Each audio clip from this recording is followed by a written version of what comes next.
ਸੰਗਤ ਜੇ ਸਜ ਜਾਓ ਪ੍ਰੇਮ ਨਾਲ ਅੰਮ੍ਰਿਤਮਏ ਗੁਰਬਾਣੀ ਦੇ ਲੜੀਵਾਰ ਕਥਾ ਸਰਵਣ ਕਰੋ ਜੀ।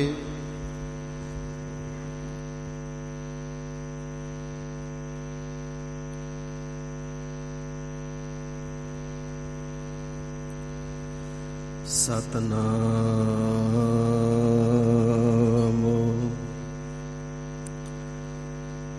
ਸ੍ਰੀ ਵਾਹਿਗੁਰੂ ਸਾਹਿਬ ਜੀ।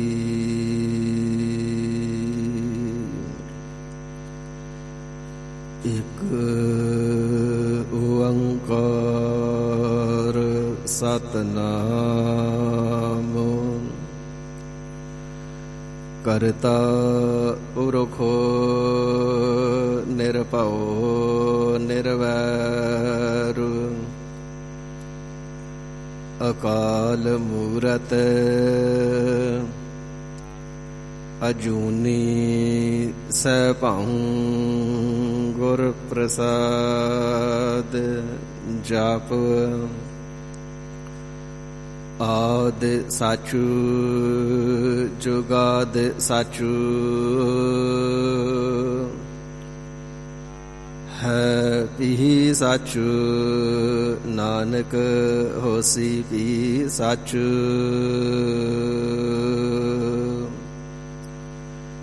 ਚੱਕਰ ਚਿਹਨ ਅਰ ਬਰਨ ਜਾਤ ਅਰ ਪਾਤ ਨਹਿਨ ਜਿਹ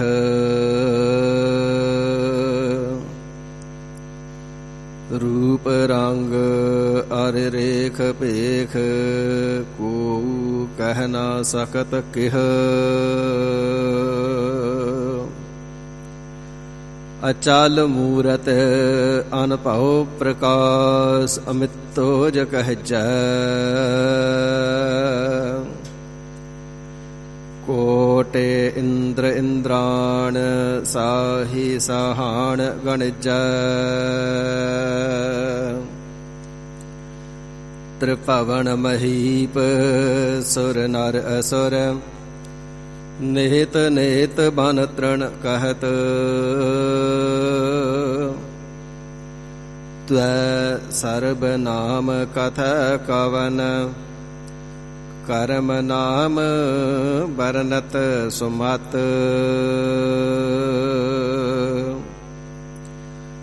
ਬੰਗ ਕੇ ਬੰਗਾਲੀ ਫਿਰ ਹੰਗ ਕੇ ਫਿਰੰਗਾ ਵਾਲੀ ਦਿੱਲੀ ਕੇ ਦਿਲ ਵਾਲੀ ਤੇਰੀ ਆਗਿਆ ਮੈਂ ਚਲਤ ਹੈ। ਰੋਹ ਕੇ ਰੋਹੇਲੇ ਮਾਗ ਦੇਸ ਕੇ ਮਗੇਲੇ ਬੀਰ ਬੰਗ ਸੀ ਬੁੰਦੇਲੇ ਪਾਪ ਪੁੰਜ ਕੋ ਮਲਤ ਹੈ।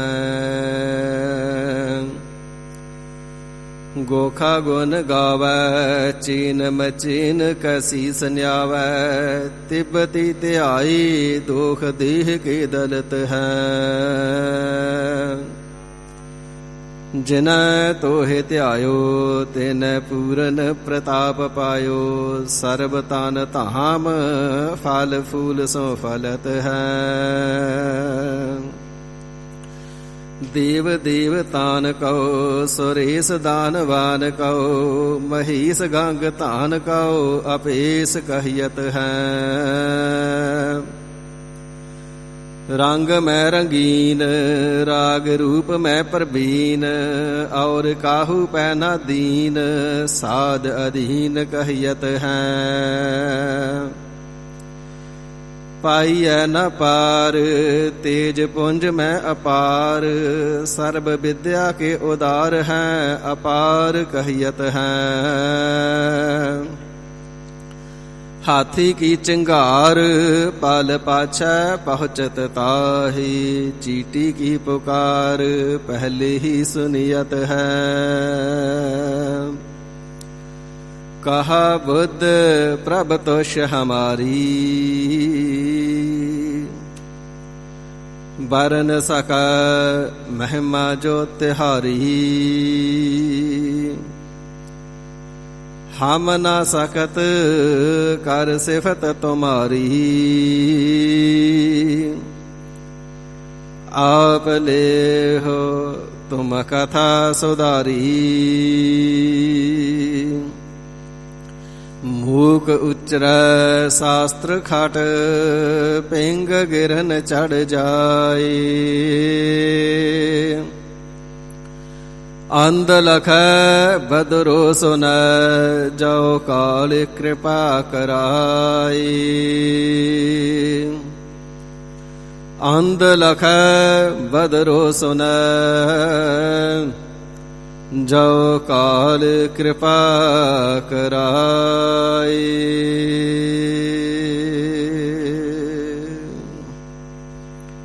ਸਤਿਨਾਮ ਸ੍ਰੀ ਵਾਹਿਗੁਰੂ ਸਾਹਿਬ ਜੀ।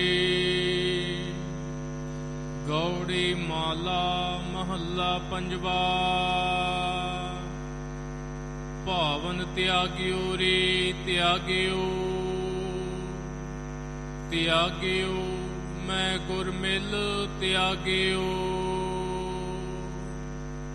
ਸਰਬ ਸੁਖ ਆਨੰਦ ਮੰਗਲ ਰਸ, ਮਾਨ ਗੋਬਿੰਦੈ ਆਗਿਓ। ਭਾਵਨ ਤਿਆਗਿਓ ਰੇ ਤਿਆਗਿਓ,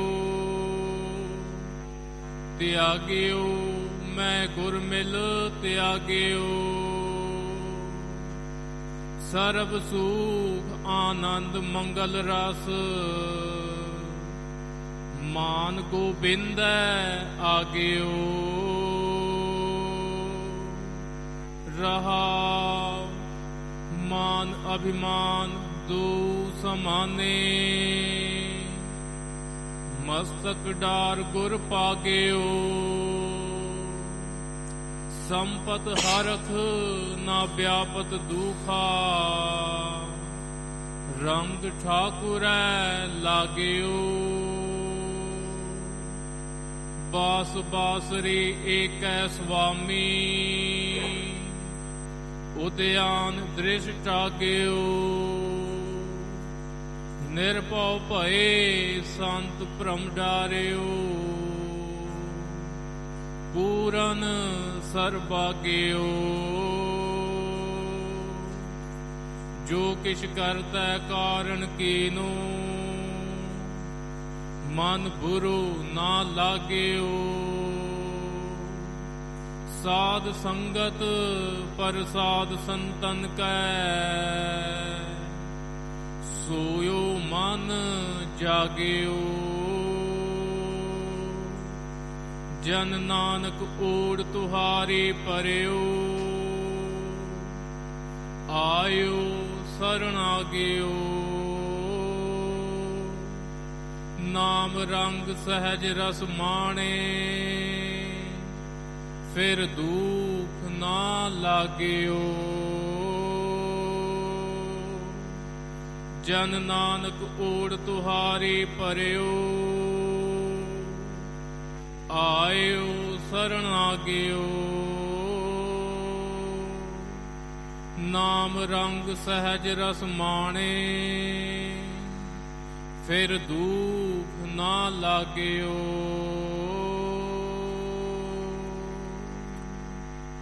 ਵਾਹਿਗੁਰੂ ਜੀ ਕਾ ਖਾਲਸਾ, ਵਾਹਿਗੁਰੂ ਜੀ ਕੀ ਫਤਿਹ। ਪਰਮ ਸਨਮਾਨਯੋਗ ਗੁਰੂ ਗਰੀਬ ਨਿਵਾਜ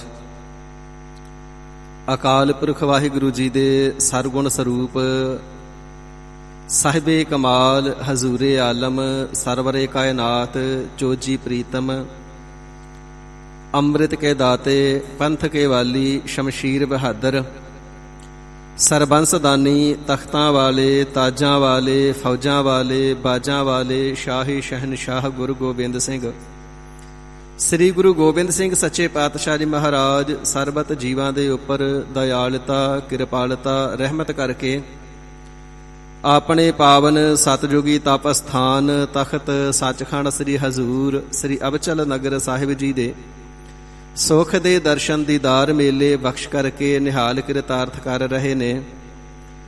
ਵੱਡਿਆਂ ਭਾਗਾਂ ਵਾਲਿਆਂ ਨੇ ਸਤਿਗੁਰਾਂ ਦੇ ਮੁਬਾਰਕ ਚਰਨਾਂ ਵਿਖੇ ਆ ਕਰਕੇ ਤਖਤ ਸਾਹਿਬ ਜੀ ਦੇ ਗੁਰਦੇਵ ਜੀ ਦੇ ਦਸਾਂ ਹੀ ਪਾਤਸ਼ਾਹੀਆਂ ਜੀ ਦੇ ਪਾਵਨ ਆਤਮਿਕ ਸਵਰੂਪ ਸ੍ਰੀ ਗੁਰੂ ਗ੍ਰੰਥ ਸਾਹਿਬ ਸੱਚੇ ਪਾਤਸ਼ਾਹ ਮਹਾਰਾਜ ਸਾਹਿਬ ਜੀ ਦੇ ਪਾਵਨ ਦਰਸ਼ਨ ਦੀਦਾਰ ਕਰਕੇ ਮੁਕੱਦਸ ਸਤ ਸੰਗਤ ਰੂਪੀ ਗੋਦੀ ਦੇ ਅੰਦਰ ਬੈਠ ਕਰਕੇ ਸਜ ਕਰਕੇ ਹਾਜ਼ਰੀਆਂ ਭਰ ਕੇ ਪਾਵਨ ਅੰਮ੍ਰਿਤਮਈ ਗੁਰਬਾਣੀ ਦੇ ਪਾਠ ਕੀਰਤਨ ਸ੍ਰੀ ਮੁਖਵਾਕ ਨੂੰ ਸਰਵਣ ਕਰਕੇ ਗਾਇਨ ਕਰਕੇ ਪੜ੍ਹ ਕਰਕੇ ਲਾਹੇ ਪ੍ਰਾਪਤ ਕਰਦਿਆਂ ਆਤਮ ਆਨੰਦ ਨੂੰ ਮਾਨਣਾ ਕੀਤਾ ਹੈ।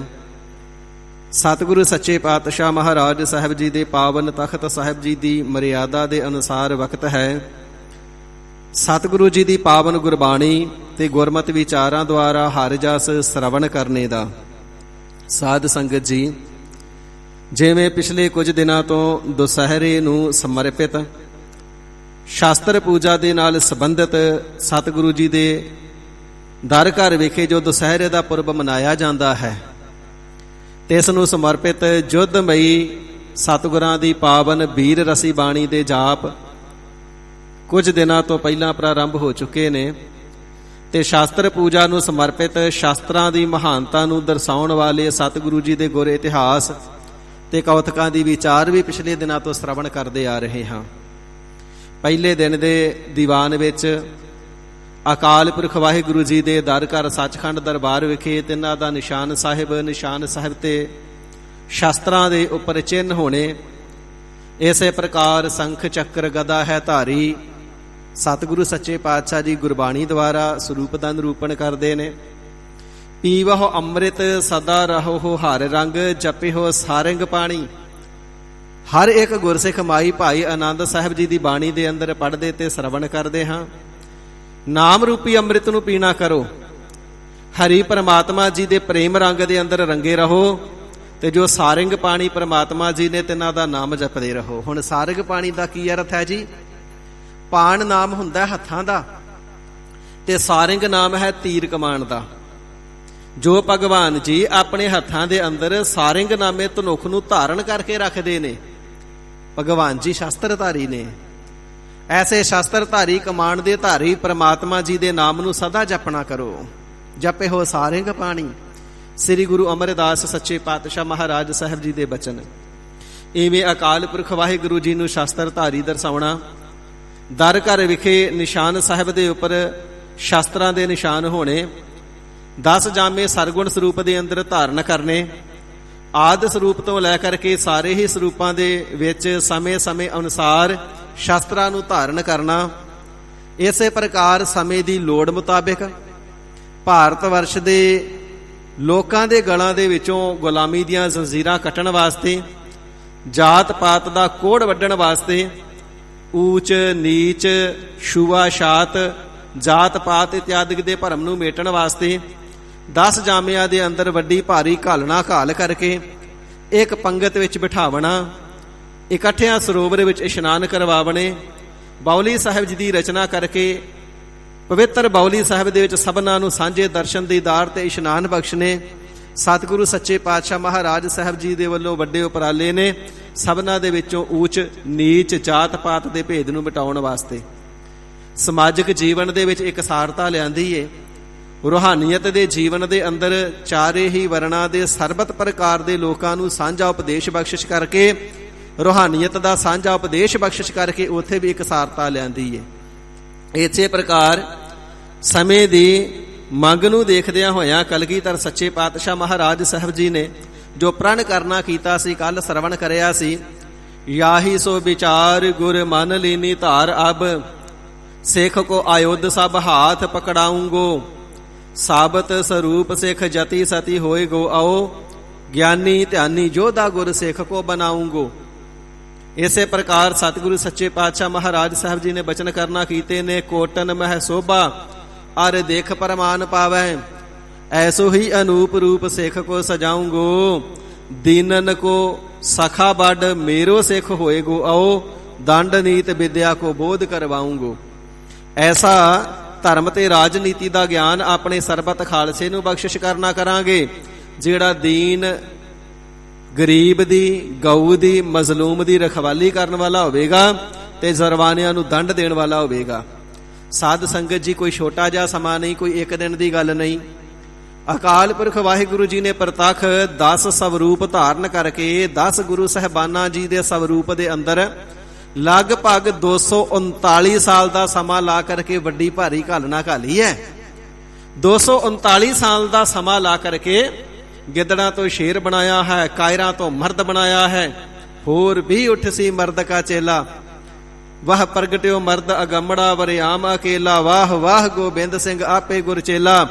ਤੇ ਮਰਦ ਅਗੰਮੜਾ ਜੀ ਨੇ ਆਪਣੇ ਚੇਲੇ ਆਪਣੇ ਖਾਲਸੇ ਐਸੇ ਪ੍ਰਗਟ ਕਰਨਾ ਕੀਤੇ ਨੇ ਜਿਨ੍ਹਾਂ ਦੀ ਬਾਜੀ ਮੌਤ ਦੀ ਖੇਡ ਤੋਂ ਪਾਰ ਹੈ, ਜਿਨ੍ਹਾਂ ਨੇ ਮੌਤ ਨੂੰ ਖਿਡਾਵੀ ਜਾਣਿਆ ਹੈ। ਧਰਮ ਦੀ ਖਾਤਰ, ਅਣਖ ਦੀ ਖਾਤਰ, ਮਜ਼ਲੂਮਾਂ ਦੀ ਰੱਖਿਆ ਵਾਸਤੇ ਸੀਸ ਨਿਸ਼ਾਵਰ ਕਰ ਦੇਣ ਵਾਲੇ ਐਸੇ ਸਿਰਲੱਥ ਸੂਰਮੇ ਬਚਨ ਕਰਿਆ ਕਰਦੇ ਸਾਡੇ ਤੇ ਦੋਵਾਂ ਹੱਥਾਂ ਦੇ ਅੰਦਰ ਹੀ ਲੱਡੂ ਨੇ। ਜੇ ਤਾਂ ਇੱਥੇ ਜਰਵਾਣਿਆਂ ਨੂੰ ਜਿੱਤ ਲਿਆ ਤੇ ਧਰਤੀ ਤੇ ਰਾਜ ਕਰਾਂਗੇ, ਇਹ ਰਾਜ ਰੂਪੀ ਹੱਥ ਦੇ ਵਿੱਚ ਲੱਡੂ ਹੈ। ਪਰ ਜੇ ਮੈਦਾਨੇ ਜੰਗ ਦੇ ਅੰਦਰ ਸ਼ਹਾਦਤ ਪ੍ਰਾਪਤ ਕਰ ਗਏ, ਕਲਗੀਧਰ ਸੱਚੇ ਪਾਤਸ਼ਾਹ ਜੀ ਦੀ ਗੋਦ ਪ੍ਰਾਪਤ ਹੋਵੇਗੀ, ਇਹ ਦੂਜੇ ਹੱਥ ਦੇ ਵਿੱਚ ਵੀ ਲੱਡੂ ਹੈ। ਦੋਵਾਂ ਹੱਥਾਂ ਦੇ ਵਿੱਚ ਲੱਡੂ ਨੇ। ਇਸ ਪ੍ਰਕਾਰ ਖੁਸ਼ੀਆਂ ਦੇ ਬਚਨ ਗੁਰੂ ਕੇ ਖਾਲਸੇ ਨੇ ਸਦਾ ਕਰਨੇ। ਐਸੇ ਚੜ੍ਹਦੀ ਕਲਾ ਕਲਗੀਧਰ ਸੱਚੇ ਪਾਤਸ਼ਾਹ ਮਹਾਰਾਜ ਸਾਹਿਬ ਜੀ ਨੇ ਬਖਸ਼ਿਸ਼ ਕਰਨਾ ਕੀਤੀ ਏ।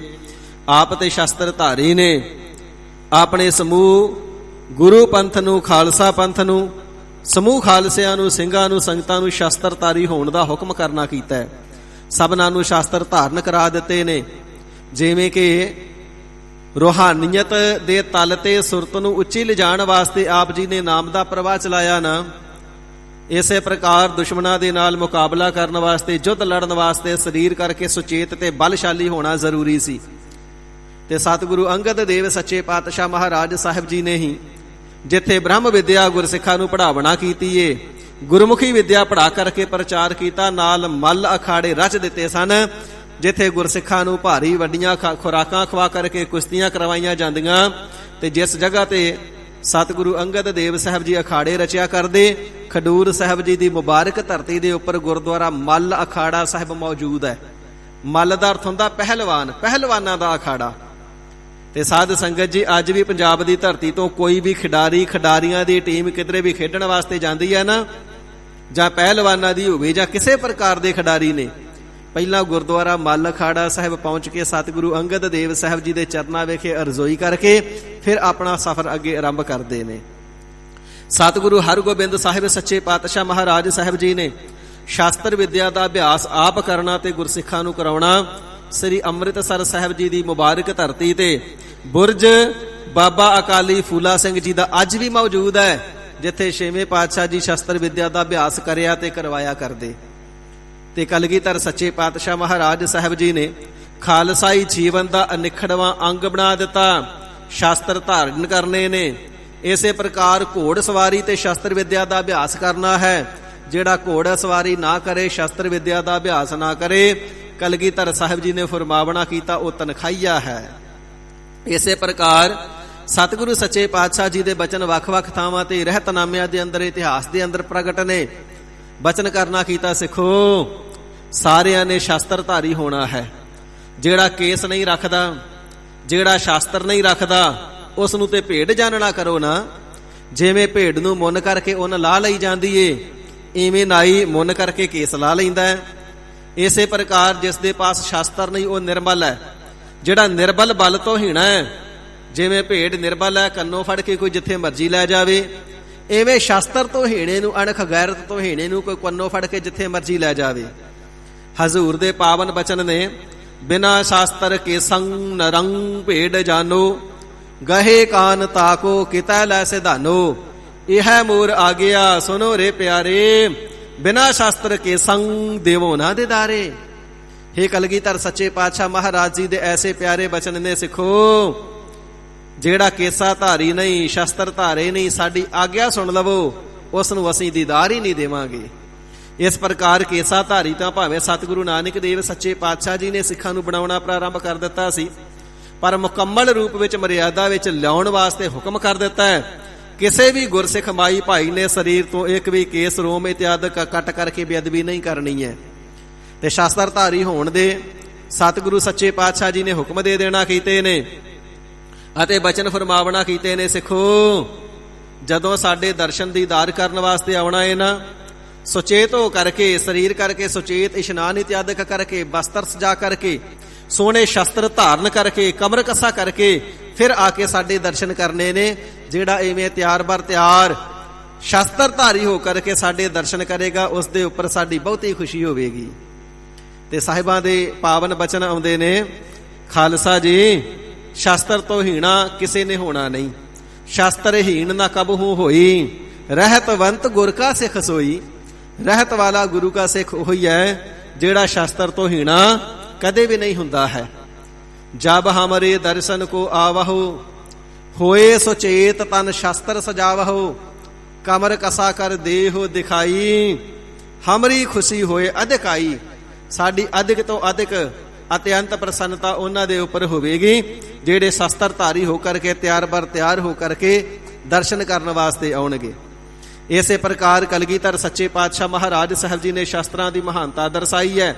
ਖਗ ਖੰਡ ਬਿਹੰਡੰ ਖਲਦਲ ਖੰਡੰ ਅਤਰਣ ਮੰਡੰ ਬਰਬੰਡੰ, ਭੁਜ ਦੰਡ ਅਖੰਡੰ ਤੇਜ ਪ੍ਰਚੰਡੰ, ਜੋਤ ਅਮੰਡੰ ਭਾਨ ਪ੍ਰਭੰ, ਸੁਖ ਸੰਤਾ ਕਰਣੰ ਦੁਰਮਤ ਦਰਣੰ, ਕਿਲ ਵਿਖ ਹਰਣੰ ਆਸੇ ਸਰਣੰ, ਜੈ ਜੈ ਜਗ ਕਾਰਣ ਸ੍ਰਿਸ਼ਟ ਉਬਾਰਣ, ਮਮ ਪ੍ਰਤ ਪਾਰਣ ਜੈ ਤੇ ਗੰ। ਹੇ ਤੇਗ, ਹੇ ਸ੍ਰੀ ਸਾਹਿਬ, ਹੇ ਕਿਰਪਾਨ, ਤੇਰੀ ਜੈ ਜੈਕਾਰ ਹੋਵੇ। ਖਗ, ਖਗ ਜੋ ਪਹਿਲਾ ਸ਼ਬਦ ਹੈ ਨਾ, ਇਹ ਖੜਗ ਦਾ ਸੰਕੇਤ ਹੈ, ਸੰਖੇਪ ਹੈ। ਖੜਗ ਕਿਹਾ ਜਾਂਦਾ ਹੈ ਸ੍ਰੀ ਸਾਹਿਬ ਨੂੰ, ਤਲਵਾਰ ਨੂੰ। ਇਹ ਜੋ ਖੜਗ ਹੈ ਨਾ, ਜੋ ਤਲਵਾਰ ਹੈ ਨਾ, ਜੋ ਤੇਗ ਸ੍ਰੀ ਸਾਹਿਬ ਹੈ ਨਾ, ਖਗ ਖੰਡ ਬਿਹੰਡੰ ਖਲਦਲ ਖੰਡੰ ਆਤਰਣ ਮੰਡੰ ਬਰਬੰਡੰ, ਵਿਸ਼ੇਸ਼ ਕਰਕੇ ਮੈਦਾਨੇ ਜੰਗ ਨੂੰ ਮੰਡਣ ਵਾਲੀ ਹੈ।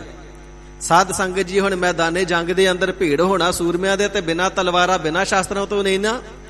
ਇਹ ਜਿਹੜੇ ਮੈਦਾਨੇ ਜੰਗ ਨੇ, ਇਹ ਸੂਰਬੀਰ ਬਹਾਦਰਾਂ ਦੇ ਰਣ ਅਖਾੜੇ ਨੇ, ਇਹ ਸ਼ਾਸਤਰਾਂ ਕਰਕੇ, ਤਲਵਾਰ ਕਰਕੇ ਵੰਡੇ ਜਾਂਦੇ ਨੇ। ਤੇ ਮੈਦਾਨੇ ਜੰਗ ਦੇ ਅੰਦਰ ਆ ਧਰਮੀਆਂ ਦਾ, ਮੂਰਖਾਂ ਦਾ ਨਾਸ਼ ਕਰਨ ਵਾਲੀ, ਘਾਣ ਕਰਨ ਵਾਲੀ, ਟੁਕੜੇ ਟੁਕੜੇ ਕਰਨ ਵਾਲੀ, ਖੰਡਨ ਕਰਨ ਵਾਲੀ ਇਹ ਕਿਰਪਾਨ ਹੈ, ਇਹ ਖੜਗ ਹੈ। ਭੁਜ ਦੰਡ ਅਖੰਡੰ ਤੇਜ ਪ੍ਰਚੰਡੰ, ਜੋਤ ਅਮੰਡੰ ਭਾਨ ਪ੍ਰਭੰ, ਇਹ ਪ੍ਰਚੰਡ ਭੁਜਾਵਾਂ ਵਾਲੀ ਹੈ, ਬਹੁਤੀ ਬਲਸ਼ਾਲੀ ਹੈ। ਭਾਵ ਜੋ ਤਲਵਾਰ ਸ੍ਰੀ ਸਾਹਿਬਾਨਾ, ਬਲ ਇਸੇ ਦਾ ਹੀ ਹੈ। ਜੇ ਕੋਈ ਰਾਜ ਕਰਦਾ ਹੈ ਇਸੇ ਨਾਲ ਹੀ ਲੈਂਦਾ ਹੈ। ਬਿਨਾਂ ਸ਼ਸਤਰਾਂ ਦੇ ਜ਼ੋਰ ਤੋਂ ਕਦੇ ਰਾਜ ਪ੍ਰਾਪਤ ਨਹੀਂ ਹੁੰਦਾ ਹੈ। ਕੋਊ ਕਿਸੇ ਕੋ ਰਾਜ ਨਾ ਦਾ ਹੈ, ਜੋ ਲੈ ਹੈ ਨਿਜ ਬਲ ਹੈ ਲੈ ਹੈ। ਤੇ ਨਿਜ ਬਲ ਖਾਲੀ ਹੱਥੀ ਤੇ ਨਹੀਂ ਨਾ ਹੁੰਦਾ, ਉਹ ਸ਼ਸਤਰਾਂ ਦਾ ਬਲ ਹੀ ਸ਼ਸਤਰਾਂ ਦਾ ਤਾਣ ਹੀ ਹੁੰਦਾ। ਤੇ ਸਤਿਗੁਰੂ ਸ੍ਰੀ ਗੁਰੂ ਭਰਿਓ ਗਰੀਬ ਨਿਵਾਜ, ਸ਼ਾਸਤਰਨ ਕੇ ਅਧੀਨ ਹੈ ਰਾਜ, ਜੋ ਨਾ ਧਰਹਿ ਤਿਸ ਬਿਗ੍ਰਹਿ ਕਾਜ। ਖਾਲਸਾ ਜੀ, ਰਾਜ ਸ਼ਾਸਤਰ ਦੇ ਅਧੀਨ ਹੈ, ਤੇ ਜਿਹੜੇ ਸ਼ਾਸਤਰ ਧਾਰੀ ਨਹੀਂ ਹੁੰਦੇ ਉਹਨਾਂ ਦੇ ਕਾਰਜ ਵਿਗੜ ਜਾਇਆ ਕਰਦੇ ਨੇ। ਜਿਨ੍ਹਾਂ ਨੇ ਉਸ ਸਮੇਂ ਵੀ ਨਹੀਂ ਧਾਰਨ ਕੀਤੇ, ਇੱਜ਼ਤਾਂ, ਜਾਨ, ਮਾਲ, ਅਸਬਾਬ, ਧਨ ਕੁਝ ਵੀ ਸੁਰੱਖਿਅਤ ਨਹੀਂ ਰਿਹਾ। ਤੇ 1984 ਦਿੱਲੀ ਦੇ ਅੰਦਰ ਝਾਤ ਮਾਰ ਕੇ ਦੇਖ ਲਓ, ਜਿਹੜੇ ਸ਼ਾਸਤਰ ਧਾਰੀ ਸਨ, ਇੱਜ਼ਤਾਂ ਤੇ ਧਨ ਮਾਲ, ਜਾਨਾਂ, ਅਸਬਾਬ ਕੁਝ ਵੀ ਸੁਰੱਖਿਅਤ ਨਹੀਂ ਰਿਹਾ। ਜੋ ਨਾ ਧਰਹਿ, ਜਿਹੜੇ ਸ਼ਾਸਤਰਾਂ ਨੂੰ ਧਾਰਨ ਨਹੀਂ ਕਰਦੇ, ਉਹਨਾਂ ਦੇ ਕਾਰਜ ਵਿਗੜ ਜਾਂਦੇ ਨੇ। ਤੇ ਵਿਗੜਹਿ ਕਾਜ। ਤੇ ਹਜ਼ੂਰ ਫਿਰ ਕੀ ਕਰਨਾ ਕਰੀਏ ਸਾਡੇ ਕਾਰਜ ਸੰਵਰ ਜਾਣ? ਤੇ ਹਜ਼ੂਰ ਫਰਮਾਉਂਦੇ ਨੇ, ਤਾਂ ਤੇ ਸਰਬ ਖਾਲਸਾ ਸੁਣੀ ਹੈ। ਸਰਬਤ ਖਾਲਸਾ ਜੀ, ਗੁਰੂ ਕਾ ਹੁਕਮ ਸਰਵਣ ਕਰ ਲੈਣਾ ਕਰੋ। ਸ਼ਾਸਤਰ ਧਰਬੋ ਉੱਤਮ ਗੁਣੀ ਹੈ। ਜਿਹੜਾ ਸ਼ਾਸਤਰਾਂ ਨੂੰ ਧਾਰਨ ਕਰਨਾ, ਇਹ ਵੱਡਾ ਭਾਰੀ ਉੱਤਮ ਗੁਣ ਹੈ। ਇਸ ਕਰਕੇ ਸ਼ਾਸਤਰ ਧਾਰੀ ਸਦਾ ਹੀ ਹੋ ਕਰਕੇ ਰਹਿਣਾ, ਸ਼ਾਸਤਰਾਂ ਦਾ ਕਦੇ ਤਿਆਗ ਨਹੀਂ ਕਰਨਾ ਹੈ। ਸਮਾਂ ਚਾਹੇ ਸੁੱਖ ਦਾ ਹੈ, ਦੁੱਖ ਦਾ ਹੈ, ਭੁੱਖ ਦਾ ਹੈ। ਸਾਧ ਸੰਗਤ ਜੀ, ਇਤਿਹਾਸ ਨੂੰ ਪੜ੍ਹ ਕਰਕੇ ਦੇਖਣਾ ਕਰੀਏ ਨਾ, ਤੇ ਈਸਾ ਮਸੀਹ ਜੀ ਨੇ ਵੀ ਆਪਣੇ ਅਨੁਯਾਈਆਂ ਨੂੰ ਇਹ ਗੱਲ ਕਹਿਣਾ ਕੀਤੀ ਸੀ। ਯਿਸੂ ਜੀ ਨੇ ਵੀ ਕਹਿ ਦੇਣਾ ਕੀਤਾ ਸੀ ਕਿ ਜਿਹੜੇ ਮੈਨੂੰ ਮੰਨਣ ਵਾਲੇ ਨੇ, ਭਾਵੇਂ ਖਾਣ ਵਾਸਤੇ ਪ੍ਰਸ਼ਾਦਾ ਨਾ ਹੋਵੇ, ਤਨ ਉੱਪਰ ਪਹਿਨਣ ਵਾਸਤੇ ਕੱਪੜੇ ਤੱਕ ਭਾਵੇਂ ਨਾ ਹੋਣ, ਪਰ ਸ਼ਾਸਤਰ ਜ਼ਰੂਰ ਧਾਰ ਕਰਕੇ ਰੱਖਣੇ ਨੇ। ਕਿਉਂਕਿ ਸ਼ਾਸਤਰ ਤੋਂ ਬਿਨਾਂ ਰਾਜ ਸਥਾਪਿਤ ਨਹੀਂ ਹੋਇਆ ਕਰਦਾ। ਜਿਤਨੇ ਵੀ ਅਵਤਾਰੀ ਪੁਰਸ਼ ਹੋਏ ਨੇ, ਨਬੀ ਹੋਏ ਨੇ, ਰਹਿਬਰ ਹੋਏ ਨੇ, ਜਿਨ੍ਹਾਂ ਧਰਮ ਦੇ ਕਾਰਜ ਕੀਤੇ ਨੇ, ਚਾਹੇ ਉਹ ਮੁਹੰਮਦ ਸਾਹਿਬ ਨੇ, ਚਾਹੇ ਸ੍ਰੀ ਰਾਮਚੰਦਰ ਜੀ ਨੇ, ਚਾਹੇ ਕ੍ਰਿਸ਼ਨ ਭਗਵਾਨ ਜੀ ਨੇ, ਚਾਹੇ ਉਹ ਵਿਸ਼ਨੂੰ ਜੀ ਨੇ, ਚਾਹੇ ਸ਼ਿਵ ਜੀ ਨੇ, ਚਾਹੇ ਚੰਡਕਾ ਹੈ, ਚਾਹੇ ਕਾਲਕਾ ਹੈ, ਚਾਹੇ ਦੁਰਗਾ ਹੈ, ਸਾਰੇ ਸ਼ਾਸਤਰਾਂ ਦੇ ਸਹਿਤ ਹੋਏ ਨੇ। ਕੋਈ ਵੀ ਸ਼ਾਸਤਰ ਹੀਣਾ ਅਥਵਾ ਨਿਹੱਥਾ ਨਹੀਂ ਹੋਇਆ ਹੈ। ਜੇ ਧਰਮ ਦੇ ਕਾਰਜ ਕਰਨੇ ਨੇ, ਰਾਜ ਸਥਾਪਿਤ ਕਰਨਾ ਹੈ, ਸ਼ਾਸਤਰਾਂ ਨੂੰ ਧਾਰਨ ਕਰਨਾ ਪਵੇਗਾ। ਤੇ ਹਜ਼ੂਰ ਫਰਮਾਨ ਕਰਦੇ ਨੇ, ਇਹ ਸ਼ਾਸਤਰ ਬੜੇ ਬਲਸ਼ਾਲੀ ਨੇ। ਜਿਵੇਂ ਸੂਰਮਾ ਬਾਹਾਂ ਦੇ ਭੁਜਾਵਾਂ ਦੇ ਬਲ ਕਰਕੇ ਬਲਵਾਨ ਮੰਨਿਆ ਜਾਂਦਾ ਨਾ, ਜੋ ਸ੍ਰੀ ਸਾਹਿਬ ਹੈ ਆਪਣੇ ਤਾਣ ਕਰਕੇ ਬਲ ਕਰਕੇ ਪ੍ਰਚੰਡ ਸ਼ਕਤੀ ਕਰਕੇ ਵੱਡੀਆਂ ਭਾਰੀਆਂ ਭੁਜਾਵਾਂ ਵਾਲੀ ਭਾਵ ਕੇ ਸ਼ਕਤੀ ਵਾਲੀ ਹੈ। ਭੁਜ ਦੰਡ ਅਖੰਡੰ ਤੇਜ ਪ੍ਰਚੰਡੰ ਜੋਤ ਅਮੰਡੰ ਭਾਨ ਪ੍ਰਭੰ, ਐਸਾ ਇਸ ਦਾ ਤੇਜ ਪ੍ਰਚੰਡ ਪ੍ਰਤਾਪ ਹੈ, ਐਸੀ ਜੋਤ ਦਮਕਦੀ ਹੈ ਸ਼ਕਤੀ ਦੀ ਕਿ ਇਸ ਦੇ ਸਾਹਮਣੇ ਸੂਰਜ ਦਾ ਪ੍ਰਕਾਸ਼ ਵੀ ਨਜ਼ਰ ਨਹੀਂ ਆਉਂਦਾ ਹੈ। ਸੁਖ ਸੰਤਾ ਕਰਣੰ ਦੁਰਮਤ ਦਰਣੰ ਕਿਲ ਬਿਖ ਹਰਣੰ ਆਸ ਸਰਣੰ, ਐਸੀ ਸ੍ਰੀ ਸਾਹਿਬ ਦੀ ਤਲਵਾਰ ਦੀ ਸਰਬਲੋਹ ਦੇ ਸ਼ਾਸਤਰ ਦੇ ਅਸੀਂ ਸਰਣ ਦੇ ਵਿੱਚ ਹਾਂ, ਜੋ ਸ੍ਰੀ ਸਾਹਿਬ ਸੰਤ ਜਨਾਂ ਨੂੰ ਸੁਖ ਦੇਣ ਵਾਲੀ ਹੈ, ਦੁਰਮਤੀਆਂ ਦਾ ਨਾਸ਼ ਕਰਨ ਵਾਲੀ ਹੈ, ਸਾਰੇ ਪਾਪਾਂ ਨੂੰ ਨਾਸ਼ ਕਰਨ ਵਾਲੀ, ਹਰਨੇ ਵਾਲੀ ਹੈ। ਕਿਲ ਬਿਖ ਹਰਣੰ, ਇਹ ਸ਼ਾਸਤਰ ਐਸੇ ਨੇ ਸਰਬਲੋਹ ਦੀ ਸ੍ਰੀ ਸਾਹਿਬ ਸਰਬਲੋਹ ਦੇ ਸ਼ਾਸਤਰ। ਸਤਿਗੁਰੂ ਸੱਚੇ ਪਾਤਸ਼ਾਹ ਜੀ ਨੇ ਜੇ ਬਚਨ ਕਰਨਾ ਕੀਤੇ ਨੇ ਸਰਬਲੋਹ ਦੀ ਰਸ਼ਿਆ ਹਮਨ ਹੈ, ਉਸ ਦੇ ਅੰਦਰ ਤਾਣ ਹੈ, ਬਲ ਹੈ, ਇਸ਼ਾਰਾ ਹੈ, ਰਮਜ਼ ਹੈ, ਸੈਨਤ ਹੈ, ਸਮਝਣ ਦੀ ਲੋੜ ਹੈ। ਅੱਜ ਤੇ ਸੁਭਾਅ ਬੁਰੇ ਬਣ ਗਏ। ਕਲਗੀਧਰ ਸੱਚੇ ਪਾਤਸ਼ਾਹ ਜੀ ਨੇ ਸਰਬਲੋਹ ਪ੍ਰਵਾਨ ਕੀਤਾ ਹੈ, ਤੇ ਸਾਡੇ ਵਿੱਚੋਂ ਹੀ ਕਈ ਵੀਰ ਐਸੇ ਨੇ ਜਿਹੜੇ ਸਰਬਲੋਹ ਦੇ ਕੜੇ ਤਿਆਗ ਕੇ ਤੇ ਸੋਨੇ ਚਾਂਦੀ ਦੇ ਕੜੇ ਪਾਈ ਫਿਰਦੇ ਨੇ। ਜੇ ਕਿਧਰੇ ਕਲਗੀਧਰ ਸੱਚੇ ਪਾਤਸ਼ਾਹ ਜੀ ਨੇ ਕਕਾਰਾਂ ਦੇ ਅੰਦਰ ਸਰਬਲੋਹ ਦੇ ਕੜੇ ਨਾ ਬਖਸ਼ ਕਰਕੇ ਸੋਨੇ ਦੇ ਕੜੇ, ਸੋਨੇ ਦੀਆਂ ਕਿਰਪਾਨਾਂ ਬਖਸ਼ੀਆਂ ਹੁੰਦੀਆਂ ਨਾ, ਤੇ ਸਭ ਤੋਂ ਪਹਿਲਾਂ ਤੇ ਖਤਰਾ ਹੋ ਜਾਣਾ ਸੀ ਧਾੜਵੀਆਂ ਨੇ ਉਹ ਸੋਨੇ ਦੇ ਸ਼ਾਸਤਰ ਤੇ ਕੜੇ ਖੋਹਣ ਵਾਸਤੇ ਘਾਤ ਲਾ ਕੇ ਬੈਠ ਜਾਣਾ ਸੀ। ਤੇ ਦੂਸਰਾ, ਸਿੱਖੀ ਕੇਵਲ ਤਾਂ ਕੇਵਲ ਰਾਜਿਆਂ ਰਜਵਾੜਿਆਂ ਤੇ ਅਮੀਰਾਂ ਕੋਲ ਰਹਿ ਜਾਣੀ ਸੀ, ਗਰੀਬਾਂ ਦੇ ਕੋਲ ਨਹੀਂ ਸੀ ਆਉਣੀ। ਸਤਿਗੁਰੂ ਸੱਚੇ ਪਾਤਸ਼ਾਹ ਜੀ ਨੇ ਧਾਤ ਵੀ ਐਸੀ ਚੁਣੀ ਸਭ ਤੋਂ ਮਜ਼ਬੂਤ ਹੈ, ਤੇ ਧਾਤਾਂ ਦੇ ਵਿੱਚੋਂ ਦੁਨਿਆਵੀ ਧਨ ਕਰਕੇ ਸਭ ਤੋਂ ਸਸਤੀ ਵੀ ਹੈ, ਤੇ ਰਖਵਾਲੀ ਪ੍ਰਤੱਖ ਦੁਸ਼ਮਣਾਂ ਤੋਂ ਕਰਦੀ ਹੈ, ਗੁਪਤ ਰੂਹਾਂ ਤੋਂ ਵੀ ਕਰਦੀ ਹੈ। ਕਿਰਪਾਨ ਪਾਨ ਧਾਰੀਆਂ ਕਰੋੜ ਪਾਪ ਟਾਰੀਆਂ, ਕਿਰਪਾਨ ਧਾਰਨ ਕਰਨੇ ਦੇ ਨਾਲ ਹੀ ਕਰੋੜਾਂ ਪਾਪ ਟਲ ਜਾਂਦੇ ਨੇ। ਗੁਪਤ ਰੂਹਾਂ ਤੋਂ ਰੱਖਿਆ ਹੁੰਦੀ ਏ, ਦੁਸ਼ਮਣਾਂ ਤੋਂ ਰੱਖਿਆ ਹੁੰਦੀ ਏ। ਮਨੁੱਖ ਪਾਪ ਕਰਨੇ ਤੋਂ, ਵਿਕਾਰ ਕਰਨੇ ਤੋਂ ਬਚ ਜਾਂਦਾ ਹੈ ਜਦੋਂ ਯਾਦ ਆ ਜਾਂਦੀ ਏ ਕਲਗੀਧਰ ਸੱਚੇ ਪਾਤਸ਼ਾਹ ਮਹਾਰਾਜ ਜੀ ਨੇ ਗੁੱਟ ਤੇ ਸ਼ਹੀਦੀ ਗਾਨਾ ਬਖਸ਼ਿਆ। ਇਹ ਹੱਥ ਕਲਗੀਧਰ ਸਾਹਿਬ ਜੀ ਦੇ ਨੇ, ਇਹ ਕਕਾਰ ਇਹ ਸ੍ਰੀ ਸਾਹਿਬ ਕਲਗੀਧਰ ਸਾਹਿਬ ਜੀ ਦੀ ਹੈ। ਇਹਨਾਂ ਨੂੰ ਧਾਰਨ ਕਰਕੇ ਪਾਪ ਨਹੀਂ ਕਰਨਾ, ਜ਼ੁਲਮ ਨਹੀਂ ਕਰਨਾ, ਵਿਭਿਚਾਰੀ ਨਹੀਂ ਹੋਣਾ, ਵਿਕਾਰੀ ਨਹੀਂ ਹੋਣਾ। ਇਸ ਪ੍ਰਕਾਰ ਕਰੋੜਾਂ ਪਾਪਾਂ ਤੋਂ ਟਲ ਜਾਂਦਾ ਹੈ। ਤੇ ਸਤਿਗੁਰੂ ਸੱਚੇ ਪਾਤਸ਼ਾਹ ਜੀ ਫਰਮਾਨ ਕਰਦੇ ਨੇ, ਭੁਜ ਦੰਡ ਅਖੰਡੰ ਤੇਜ ਪ੍ਰਚੰਡੰ ਜੋਤ ਅਮੰਡੰ ਭਾਨ ਪ੍ਰਭੰ, ਸੁਖ ਸੰਤਾ ਕਰਣੰ ਦੁਰਮਤ ਦਰਣੰ, ਦੁਰਮਤ ਪਾਪਾਂ ਨੂੰ ਨਾਸ਼ ਕਰਨ ਵਾਲੀ ਏ, ਪਾਪੀਆਂ ਦੇ ਸਮੂਹ ਨੂੰ ਨਾਸ਼ ਕਰਨ ਵਾਲੀ ਏ। ਕਿਲ ਬਿਖ ਹਰਣੰ, ਕਿਲ ਬਿਖ ਨਾਮ ਪਾਪ ਦਾ ਹੈ, ਬੱਜਰ ਪਾਪਾਂ ਨੂੰ ਵੀ ਹਰ ਲੈਣ ਵਾਲੀ, ਨਾਸ਼ ਕਰ ਲੈਣ ਵਾਲੀ ਹੈ।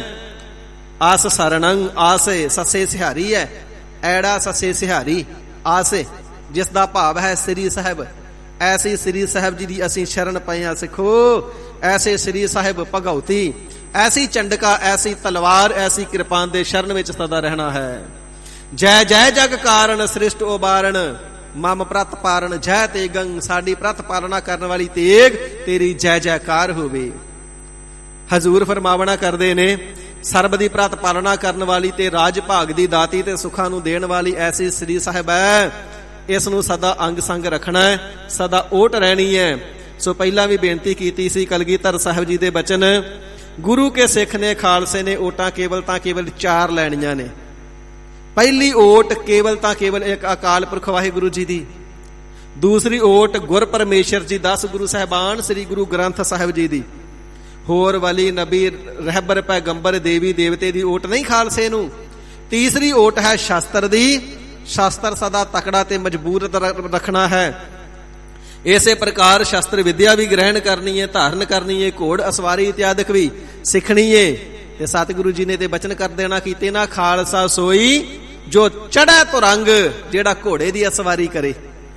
ਘੋੜਾ ਸਵਾਰ ਨਹੀਂ ਹੈ ਤੇ ਫਿਰ ਖਾਲਸਾ ਜੇ ਅਧੂਰਾ ਹੈ। ਖਾਲਸਾ ਸੋਈ ਜੋ ਕਰੈ ਨਿਤ ਜੰਗ, ਜਿੱਥੇ ਭਗਤੀ ਰੂਪੀ ਤਲਵਾਰ ਲੈ ਕਰਕੇ ਕਾਮ ਕ੍ਰੋਧ ਰੂਪੀ ਦੁਸ਼ਮਣਾਂ ਦੇ ਨਾਲ ਅੰਤਰੀਵ ਰੋਜ਼ ਜੰਗ ਲੜਨੀ ਹੈ। ਸਮਾਂ ਪੈਣ ਤੇ ਪ੍ਰਤੱਖ ਵੀ ਆਪਣੀ ਸਰਬਲੋਹ ਦੀ ਖੜਕ ਉਚਾ ਕਰਕੇ ਦੁਸ਼ਮਣਾਂ ਦੇ ਨਾਲ ਮੈਦਾਨੇ ਜੰਗ ਦੇ ਅੰਦਰ ਜੂਝਣਾ ਹੈ। ਭਾਈ ਸਾਹਿਬ ਭਾਈ ਗੁਰਦਾਸ ਜੀ ਲਿਖਣਾ ਕਰਦੇ ਨੇ ਨਾ, ਵਖਤ ਹੈ ਉੱਪਰ ਲੜ ਮਰੈ ਅੰਮ੍ਰਿਤ ਵੇਲੇ ਜਾਪ ਉਚਾਰਾ। ਇਹ ਗੁਰਸਿੱਖ ਦਾ ਜੀਵਨ ਹੈ। ਅੰਮ੍ਰਿਤ ਵੇਲੇ ਉੱਠ ਕਰਕੇ ਸੁਰਤ ਨੂੰ ਇਕਾਗਰ ਕਰਕੇ ਵਾਹਿਗੁਰੂ ਜੀ ਦੀ ਬੰਦਗੀ ਦੇ ਅੰਦਰ, ਨਾਮ ਦੇ ਅੰਦਰ ਲੀਨ ਹੋ ਜਾਂਦਾ ਹੈ। ਤੇ ਜਦੋਂ ਵਕਤ ਆ ਬਣਦਾ ਹੈ ਫਿਰ ਸ਼ਾਸਤਰ ਚੁੱਕ ਕਰਕੇ ਮੈਦਾਨੇ ਜੰਗ ਦੇ ਅੰਦਰ ਜਾ ਜੂਝਦਾ ਹੈ। ਭਾਈ ਸਾਹਿਬ ਭਾਈ ਗੁਰਦਾਸ ਜੀ ਦੀ ਬਾਣੀ ਹੈ ਇਹ।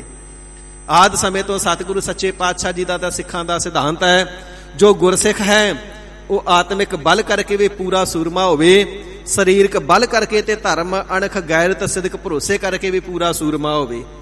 ਇਸ ਪ੍ਰਕਾਰ ਸਤਿਗੁਰੂ ਕਲਗੀਧਰ ਸੱਚੇ ਪਾਤਸ਼ਾਹ ਜੀ ਨੇ ਸ਼ਸਤਰਾਂ ਦੀ ਵਡਿਆਈ ਕਰਨਾ ਕੀਤੀ ਏ ਤੇ ਬਚਨ ਕਰਨਾ ਕੀਤੇ ਨੇ। ਆਸ ਕਿਰਪਾਨ ਖੰਡੋ ਖੜਗ ਤੋਪਕ ਤਬਰ ਅਰ ਤੀਰ ਸੈਫ ਸਰੋਹੀ ਸਹਿਥੀ ਯਹ ਹੈ ਹਮਾਰਾ ਪੀਰ। ਆਸ ਸੱਸੇ ਨੂੰ ਸਿਹਾਰੀ ਹੈ, ਐੜਾ ਸੱਸੇ ਸਿਹਾਰੀ। ਆਸ ਐੜਾ ਸੱਸਾ ਦੋਵੇਂ ਅੱਖਰ ਮੁਕਤੇ ਹੋਣ ਤੇ ਆਸ ਦਾ ਅਰਥ ਹੁੰਦਾ ਇਸ ਪ੍ਰਕਾਰ ਇਸ ਤਰ੍ਹਾਂ। ਐੜਾ ਸੱਸੇ ਨੂੰ ਔਂਕੜ ਅਸ ਹੋਵੇ ਤੇ ਅਰਥ ਬਣ ਜਾਂਦਾ ਘੋੜਾ ਅਸਵ। ਐੜਾ ਸੱਸੇ ਸਿਹਾਰੀ ਆਸੇ ਪਾਠ ਹੋਵੇ ਤੇ ਅਰਥ ਬਣ ਜਾਂਦਾ ਹੈ ਤਲਵਾਰ ਸ੍ਰੀ ਸਾਹਿਬ। ਤੇ ਹਜ਼ੂਰ ਫਰਮਾਵਣਾ ਕਰਦੇ ਨੇ ਆਸ ਕਿਰਪਾਨ।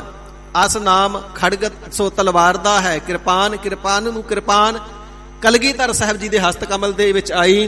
ਗਰੀਬਾਂ ਤੇ ਕਿਰਪਾ ਕਰਨ ਵਾਸਤੇ ਤੇ ਆਪਣੀ ਸ਼ਾਨ ਵਾਸਤੇ ਸ਼ਸਤਰ ਨੂੰ ਉਚਾਇਆ ਗਿਆ। ਨਾਮ ਕਿਰਪਾਨ ਹੈ।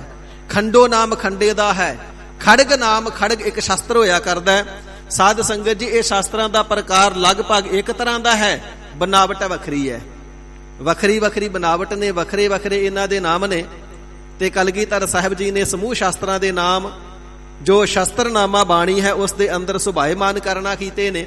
ਤੇ ਜੇਕਰ ਇਹਨਾਂ ਦਾ ਵੇਰਵਾ ਪੜ੍ਹਨਾ ਹੋਵੇ, ਬਾਰੀਕੀ ਦੇ ਨਾਲ ਵਾਚਣਾ ਹੋਵੇ ਤੇ ਫਿਰ ਭਾਈ ਕਾਹਨ ਸਿੰਘ ਜੀ ਨਾਭਾ ਦਾ ਮਹਾਨ ਕੋਸ਼ ਪੜ੍ਹਨਾ ਪਵੇਗਾ। ਆਸ ਦੇ, ਕਿਰਪਾਨ ਦੇ, ਖੰਡੇ ਦੇ, ਖੜਗ ਦੇ ਸਭਨਾਂ ਦੇ ਚਿੱਤਰ ਬਣਾ ਕਰਕੇ ਉਹਨਾਂ ਦੀ ਬਣਤਰ ਲਿਖੀ ਤੇ ਸਮਝਾਇਆ ਹੋਇਆ ਹੈ। ਖੰਡੋ ਖੜਗ, ਖੰਡਾ ਅਤੇ ਖੜਗ। ਤੁਪਕ ਤਬਰ ਅਰ ਤੀਰ। ਤੁਪਕ ਨਾਮ ਬੰਦੂਕ ਦਾ ਹੈ, ਤਬਰ ਨਾਮ ਛਵੀ ਦਾ ਹੈ ਅਤੇ ਤੀਰ ਸਭਨਾਂ ਨੂੰ ਪਤਾ ਹੀ ਕਮਾਨ ਦੇ ਨਾਲ ਚਲਾਇਆ ਜਾਣ ਵਾਲਾ ਸ਼ਸਤਰ। ਸੈਫ ਸਰੋਹੀ ਸਹਿਥੀ। ਸੈਫ ਵੀ ਸ਼ਸਤਰ ਹੈ, ਸਰੋਹੀ ਵੀ ਸ਼ਸਤਰ ਹੈ, ਸਹਿਥੀ ਵੀ ਸ਼ਸਤਰ ਨੇ। ਸੈਫ ਸਿੱਧੀ ਹੋਇਆ ਕਰਦੀ ਹੈ, ਤਲਵਾਰ ਦੇ ਨਾਲੋਂ ਬਣਤਰ ਵਿੱਚ ਕੁਝ ਫਰਕ ਹੁੰਦਾ ਹੈ। ਬਨਾਵਟਾਂ ਦਾ ਅੰਤਰ ਹੈ ਸਾਰੇ ਸ਼ਸਤਰ। ਸੋ ਹਜ਼ੂਰ ਫਰਮਾਵਣਾ ਕਰਦੇ ਨੇ ਯਹ ਹੈ ਹਮਾਰਾ ਪੀਰ। ਇਹ ਸਾਡੇ ਪੀਰ ਨੇ, ਇਹ ਸਾਡੇ ਗੁਰੂ ਨੇ, ਇਹ ਸਾਡੇ ਰੱਖਿਅਕ ਨੇ। ਸਿੱਖ ਧਰਮ ਦੇ ਜਗਤ ਪ੍ਰਸਿੱਧ ਕਥਾਵਾਚਕ ਗਿਆਨੀ ਸੰਤ ਸਿੰਘ ਜੀ ਮਸਕੀਨ ਸਤਿਗੁਰੂ ਕਲਗੀਧਰ ਸੱਚੇ ਪਾਤਸ਼ਾਹ ਮਹਾਰਾਜ ਸਾਹਿਬ ਜੀ ਦੇ ਇਸ ਪਾਵਨ ਅਸਥਾਨ ਤਖਤ ਸਾਹਿਬ ਜੀ ਦੇ ਦਰਸ਼ਨ ਕਰਨ ਵਾਸਤੇ ਆਏ। ਇਹ ਵਾਕਿਆ ਉਹਨਾਂ ਨੇ ਸੰਗਤਾਂ ਦੇ ਨਾਲ ਸਟੇਜ ਤੋਂ ਆਪ ਸਾਂਝਾ ਕੀਤਾ ਤੇ ਕਹਿਣ ਲੱਗੇ ਜਦੋਂ ਮੈਂ ਕਲਗੀਧਰ ਸਾਹਿਬ ਜੀ ਦੇ ਦਰਬਾਰ ਸੱਚਖੰਡ ਸ੍ਰੀ ਹਜ਼ੂਰ ਸਾਹਿਬ ਦਰਸ਼ਨ ਕਰਨ ਵਾਸਤੇ ਗਿਆ ਨਾ ਤੇ ਸ੍ਰੀ ਗੁਰੂ ਗ੍ਰੰਥ ਸਾਹਿਬ ਜੀ ਨੂੰ ਨਤਮਸਤਕ ਹੋਏ, ਪਰ ਜੋ ਤਖਤ ਸਾਹਿਬ ਹੈ ਸਤਿਗੁਰੂ ਜੀ ਦਾ ਸਿੰਘਾਸਣ ਹੈ ਉੱਥੇ ਗਿਆ, ਮੱਥਾ ਟੇਕਣ ਲੱਗਿਆ ਤੇ ਮਸਕੀਨ ਜੀ ਕਹਿੰਦੇ ਸਾਡਾ ਮਨ ਨਹੀਂ ਮੰਨਿਆ। ਮੈਂ ਕਿਵੇਂ ਮੱਥਾ ਟੇਕ ਦੇਵਾਂ? ਸਾਡਾ ਗੁਰੂ ਤਾਂ ਸ਼ਬਦ ਹੈ, ਅਸੀਂ ਸ਼ਬਦ ਗੁਰੂ ਦੇ ਪੁਜਾਰੀ ਹਾਂ ਤੇ ਸ਼ਬਦ ਗੁਰੂ ਦੇ ਪੁਜਾਰੀ ਹੋ ਕਰਕੇ ਇੱਥੇ ਮੱਥਾ ਕਿਵੇਂ ਟੇਕ ਦਈਏ? ਇੱਥੇ ਤੇ ਤਲਵਾਰਾਂ ਪਈਆਂ ਨੇ, ਇੱਥੇ ਤਾਂ ਪਿਸਤੌਲ ਪਏ ਨੇ, ਇੱਥੇ ਤਾਂ ਤੀਰ ਪਏ ਨੇ, ਕੋਈ ਸ਼ਬਦ ਥੋੜਾ ਜਿਸ ਨੂੰ ਗੁਰੂ ਮੰਨ ਕੇ ਮੱਥਾ ਟੇਕ ਦਈਏ। ਕਹਿਣ ਲੱਗੇ ਮਨ ਮੰਨਿਆ ਨਹੀਂ ਤੇ ਮੱਥਾ ਨਹੀਂ ਟੇਕਿਆ, ਮੈਂ ਖਲੋ ਗਿਆ। ਤਾਂ ਉਹਨਾਂ ਨੇ ਆਪ ਹੀ ਬਚਨ ਕਥਨ ਕਰਨਾ ਕੀਤਾ। ਕਹਿੰਦੇ ਇੱਕ ਹਜ਼ੂਰੀ ਗੁਰਸਿੱਖ ਨੇ ਸਾਡੇ ਵੱਲ ਤੱਕਿਆ ਤੇ ਐਵੇਂ ਮਹਿਸੂਸ ਹੋਇਆ ਕਿ ਉਸਨੇ ਸਾਡੇ ਮਨ ਦੀ ਦੁਚਿੱਤੀ ਨੂੰ ਜਾਣ ਲਿਆ ਹੋਵੇ ਤੇ ਵੇਖ ਕਰਕੇ ਉਹ ਸੇਵਾਦਾਰ ਹੱਸ ਪਿਆ, ਮੁਸਕਰਾ ਪਿਆ। ਵਿਗਿਆਨੀ ਜਿੱਦਾਂ ਮਨ ਇੱਥੇ ਮੱਥਾ ਟੇਕਣ ਨੂੰ ਮੰਨਿਆ ਨਹੀਂ, ਮੁਸਕਰਾ ਪਿਆ ਉਹ।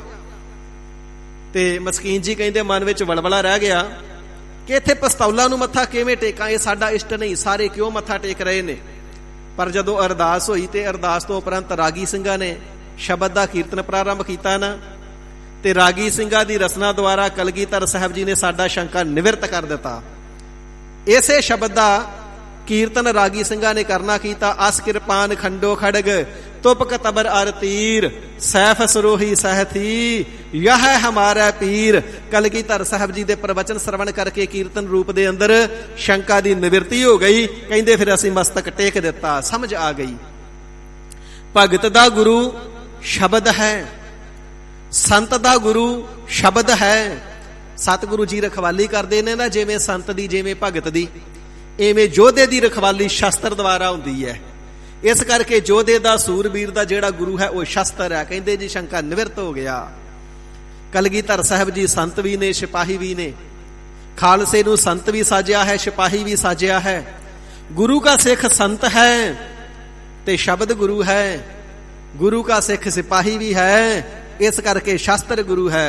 सैफ सरोही सहथी यह हमारा पीर। फिर बचना की करना कीता ये शास्त्र की वस्तु ने, की चीज की प्रकार है इन्हां शास्त्रां दा। तीर तुही, सहथी तुही, तुही तबर तरवार, नाम तिहारो जो जपै, भाए सिंध भव पार। हे मेरे अकाल पुरख वाहिगुरु गुर परमेश्वर, परम पिता परमेश्वर वाहिगुरु जी, तुसी ही तीर रूप हो, तुसी ही सहथी रूप हो, तुसी ही तबर छवि रूप हो, तुसी ही तलवार रूप हो। जेड़ा कोई तुहाडे नाम नूं जपदा संसार सागर तो पार हो जाता है। गरीब निवाज सच्चे पातशाह जी ने शास्त्रां नूं अकाल दा रूप क्यों आख्या? साध संगत जी, अकाल पुरख कोई व्यक्ति नहीं, अकाल पुरख शक्ति है। ते जो शास्त्र हन अकाल पुरख वाहिगुरु जी दी शक्ति दे जनायक ने। अकाल पुरख वाहिगुरु शक्ति द्वारा रखवाली करदा है, ते शस्त्रां करके भी शक्ति द्वारा ही रखवाली हुंदी है। शास्त्रां दे अंदर शक्ति है, राज इस दे अधीन है, तेज प्रचंड है, सूरज दी शोभा इस दे अगे फिकी है। ते अकाल पुरख वाहिगुरु जी दी शक्ति दे जनायक होने करके, अकाल जी दा स्वरूप होने करके शास्त्रां नूं सतगुरु सच्चे पातशाह जी ने अपने पीर कहना कीता है।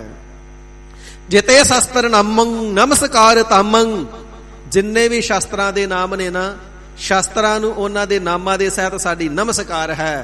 जिते अस्त्र भेयं नमस्कार तेयं, जिन्ने भी भेयं भेदां दे प्रकार दे शास्त्र ने ना, उन्हां सारियां शास्त्रां नूं साडी नमस्कार है। ये कलगीधर सच्चे पातशाह महाराज साहब जी ने पावन प्रवचनां नूं फरमावना कीता है। ते साध संगत जी, इस तो अगे नुकता निगाह ते पंछी झात होर मार लईए। सतगुरु नानक देव सच्चे पातशाह महाराज साहब जी ने सारे पदार्थां दे विचों कड़ाह प्रसाद नूं उत्तम प्रसाद अपने दर घर विखे प्रवान करके प्रवानगी दित्ती है। ते सतगुरु नानक देव सच्चे पातशाह महाराज साहब जी दे समय जदों कड़ाह प्रसाद ते अरदास हुंदी भोग लाउण वास्ते ते पंजा लगाया जांदा सी। ते सतगुरु हरगोबिंद साहिब सच्चे पातशाह जी ने पंजे तो ये जिहड़ी मर्यादा सी, वो तीर ते लै आंदी। तीर दी मुखी दे नाल, तीर दी चुंझ दे नाल, नोक दे नाल भोग लगाया जांदा सी।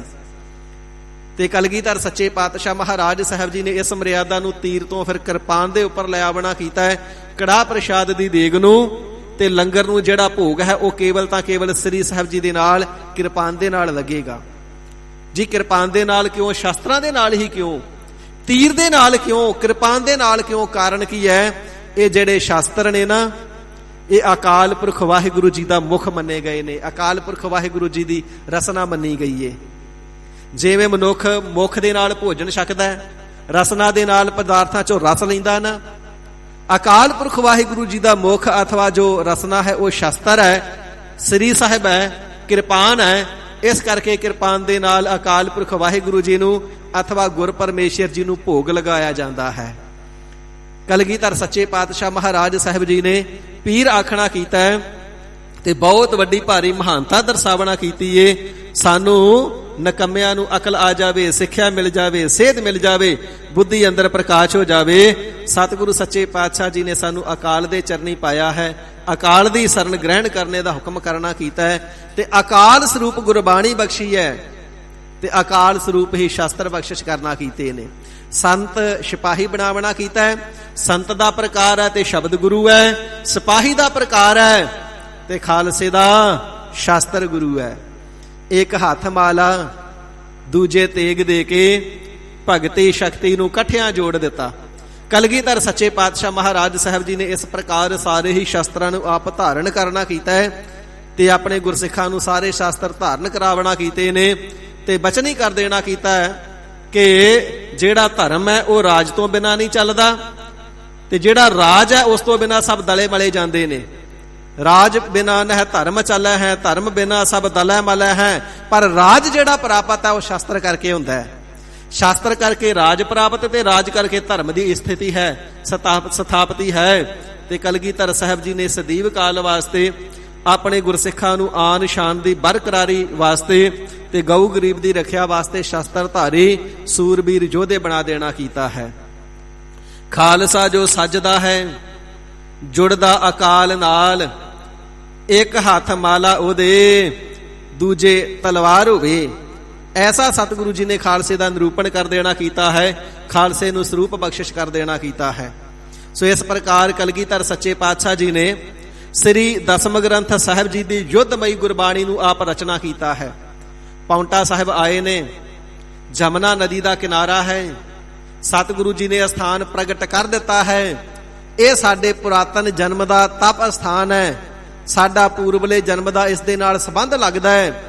ਰਾਜੇ ਮੇਦਨੀ ਪ੍ਰਕਾਸ਼ ਨੇ ਸੇਵਾ ਕੀਤੀ ਏ, ਕਿਲਾ ਉਸਾਰ ਦਿੱਤਾ ਗਿਆ ਤੇ ਜਮਨਾ ਨਦੀ ਦੇ ਕਿਨਾਰੇ ਤੇ ਸਤਿਗੁਰੂ ਸੱਚੇ ਪਾਤਸ਼ਾਹ ਮਹਾਰਾਜ ਸਾਹਿਬ ਜੀ ਨੇ ਵੱਡੇ ਭਾਰੀ ਵਿਦਵਾਨਾਂ ਨੂੰ ਸਨਮਾਨਿਤ ਕਰਕੇ ਆਪਣੇ ਕੋਲ ਰੱਖਣਾ ਕੀਤਾ ਹੈ। ਤੇ ਕਲਗੀਧਰ ਸਾਹਿਬ ਜੀ ਦੇ 52 ਕਵੀ ਜਗਤ ਪ੍ਰਸਿੱਧ ਨੇ। ਜੋ 52 ਕਵੀ ਨੇ ਉਹ ਵੇਦਾਂ ਦਾ ਅਧਿਐਨ ਕਰਦੇ ਨੇ, ਸ਼ਾਸਤਰਾਂ ਦਾ ਅਧਿਐਨ ਕਰਦੇ ਨੇ, ਰਾਮਾਇਣ ਦਾ ਅਧਿਐਨ ਕਰਦੇ ਨੇ, ਮਹਾਭਾਰਤ ਦਾ ਅਧਿਐਨ ਕਰਦੇ ਨੇ, ਉਪਨਿਸ਼ਦਾਂ ਦਾ ਅਧਿਐਨ ਕਰਦੇ ਨੇ, ਅਰਬੀ ਫਾਰਸੀ ਦੇ ਗ੍ਰੰਥਾਂ ਦਾ ਅਧਿਐਨ ਕਰਦੇ ਨੇ, ਸੰਸਕ੍ਰਿਤ ਦੇ ਗ੍ਰੰਥਾਂ ਦਾ ਅਧਿਐਨ ਕਰਦੇ ਨੇ। ਫਿਰ ਉਹਨਾਂ ਦਾ ਗੁਰਮੁਖੀ ਭਾਸ਼ਾ ਦੇ ਅੰਦਰ ਭਾਵ ਪੰਜਾਬੀ ਭਾਸ਼ਾ ਦੇ ਅੰਦਰ ਉਲੱਥਾ ਕਰਦੇ ਨੇ, ਤਰਜਮਾ ਕਰਦੇ ਨੇ। ਕਾਵ ਰਚਨਾ ਦੇ ਅੰਦਰ ਉਸ ਨੂੰ ਗੁਰਮੁਖੀ ਪੰਜਾਬੀ ਭਾਸ਼ਾ ਦੇ ਅੰਦਰ ਰਚ ਦਿੱਤਾ ਜਾਂਦਾ ਹੈ। ਸਾਧ ਸੰਗਤ ਜੀ, ਇਸੇ ਪ੍ਰਕਾਰ ਹੀ ਸਾਰਕਤਾਵਲੀ, ਚਾਣਕਿਆ ਰਾਜਨੀਤੀ ਗ੍ਰੰਥ ਅੱਜ ਵੀ ਪ੍ਰਸਿੱਧ ਨੇ, ਜਿਹੜੇ ਉਦੋਂ ਸੰਸਕ੍ਰਿਤ ਵਿੱਚ ਸਨ। ਤੇ ਸਤਿਗੁਰੂ ਜੀ ਦੇ ਸੈਨਾਪਤ ਕਵੀ ਨੇ ਚਾਣਕਿਆ ਰਾਜਨੀਤੀ ਨੂੰ ਪੰਜਾਬੀ ਦੇ ਅੰਦਰ ਲਿਖਣਾ ਕੀਤਾ ਹੈ। ਤੇ ਜਦੋਂ ਸੰਪਰਦਾਵਾਂ ਦੇ ਅੰਦਰ ਦਮਦਮੀ ਟਕਸਾਲ ਤੇ ਹੋਰ ਸੰਪਰਦਾਵਾਂ ਦੇ ਅੰਦਰ ਨਿਰਮਲਿਆ ਮਹਾਤਮਾ ਦੇ ਅੰਦਰ ਕਿਸੇ ਨੂੰ ਗਿਆਨੀ ਭਾਵ ਕਥਾਵਾਚਕ ਬਣਾਉਣਾ, ਸਿੱਖਿਆ ਦੇਣੀ ਹੈ ਨਾ, ਤੇ ਪਹਿਲਾਂ ਇਹ ਜਿਹੜੇ ਗ੍ਰੰਥ ਨੇ ਪੜ੍ਹਾਏ ਜਾਂਦੇ ਨੇ। ਇਹ ਸਤਿਗੁਰੂ ਸੱਚੇ ਪਾਤਸ਼ਾਹ ਜੀ ਦੀ ਦੇਣ ਹੈ। ਦੰਡ ਨੀਤ ਵਿਦਿਆ ਕੋ ਬੋਧ ਕਰਵਾਉਂਗੋ। ਜੇ ਰਾਜਨੀਤੀ ਪੜ੍ਹਾਉਣੀ ਏ, ਧਰਮ ਸ਼ਾਸਤਰ ਪੜ੍ਹਾਉਣੇ ਨੇ, ਕਿਹੜੇ ਧਰਮ ਦੀ ਕੀ ਸਿੱਖਿਆ ਹੈ, ਜੇਕਰ ਉਹਨਾਂ ਦੇ ਧਰਮ ਸ਼ਾਸਤਰਾਂ ਨੂੰ ਨਹੀਂ ਪੜ੍ਹਿਆ ਜਾਵੇਗਾ ਪਤਾ ਨਹੀਂ ਲੱਗੇਗਾ।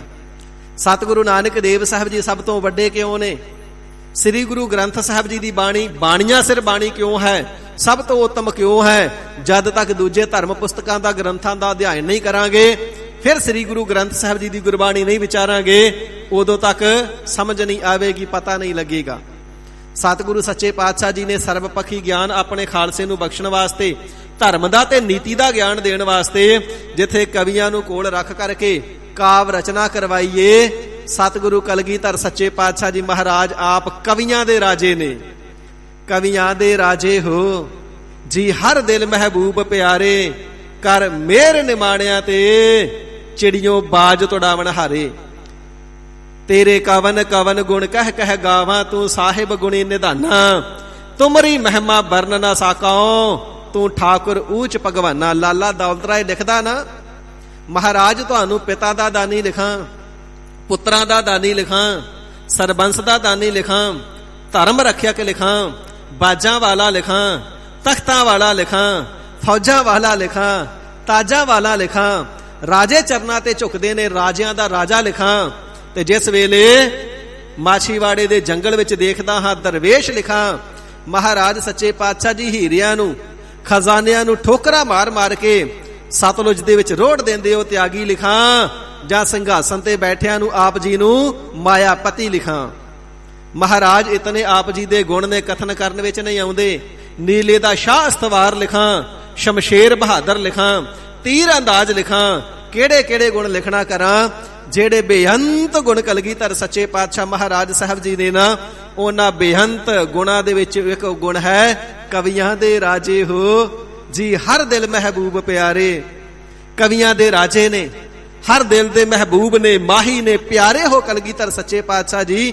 ਤੇ ਗਰੀਬ ਨਿਵਾਜ ਸੱਚੇ ਪਾਤਸ਼ਾਹ ਜੀ ਨੇ ਜਿੱਥੇ ਕਵੀਆਂ ਤੋਂ ਤਰਜਮੇ ਕਰਾਏ ਨੇ, ਆਪ ਵੀ ਭਾਗਵਤ ਪੁਰਾਣ, ਸਕੰਦ ਪੁਰਾਣ, ਇਸੇ ਪ੍ਰਕਾਰ ਮਾਰਕੰਡਾ ਪੁਰਾਣ, ਬੇਅੰਤ ਪੁਰਾਣਾਂ ਨੂੰ ਕਲਗੀਧਰ ਸਾਹਿਬ ਜੀ ਨੇ ਵਾਚ ਕਰਕੇ ਤੇ ਸੂਖਸ਼ਮ ਰੂਪ ਦੇ ਅੰਦਰ ਉਹਨਾਂ ਦੇ ਗੁਰਮੁਖੀ ਦੇ ਅੰਦਰ ਤਰਜਮੇ ਕੀਤੇ ਨੇ, ਉਤਾਰੇ ਕਰਨਾ ਕੀਤੇ ਨੇ।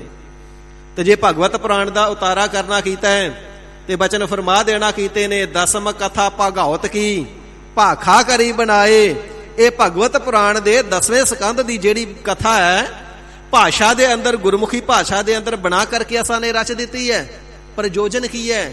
ਪੁਰਾਣਾ ਦਾ ਪੂਜਨ ਪ੍ਰਯੋਜਨ ਨਹੀਂ ਹੈ, ਦੇਵਤਿਆਂ ਦਾ ਪੂਜਨ ਵੀ ਪ੍ਰਯੋਜਨ ਨਹੀਂ ਹੈ। ਮੈਂ ਨਾ ਗਣੇਸ਼ ਹੈ ਪ੍ਰਥਮ ਮਨਾਉ, ਕਿਸਨ ਬਿਸਨ ਕਬਹੂ ਨਾ ਧਿਆਉ।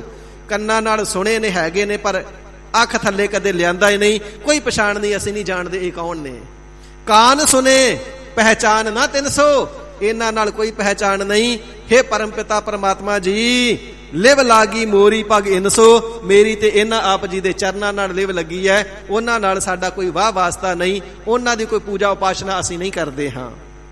ਗਰੀਬ ਨਿਵਾਜ ਸੱਚੇ ਪਾਤਸ਼ਾਹ ਜੀ ਨੇ ਬਚਨ ਕਰਨਾ ਕੀਤਾ ਹੈ, ਇਹ ਜਿਹੜੇ ਭਾਗਵਤ ਪੁਰਾਣ, ਸੁਕੰਧ ਪੁਰਾਣ, ਮਾਰਕੰਡੇ ਪੁਰਾਣ ਇਤਿਆਦਿਕਾਂ ਦੇ ਜਿਹੜੇ ਉਹ ਲੱਥੇ ਕੀਤੇ ਨੇ ਨਾ, ਇਹਨਾਂ ਦਾ ਪ੍ਰਯੋਜਨ ਕੇਵਲ ਤਾਂ ਕੇਵਲ ਇੱਕ ਹੈ, ਅਵਰ ਬਾਸਨਾ ਨਾਹੇ ਪ੍ਰਭ।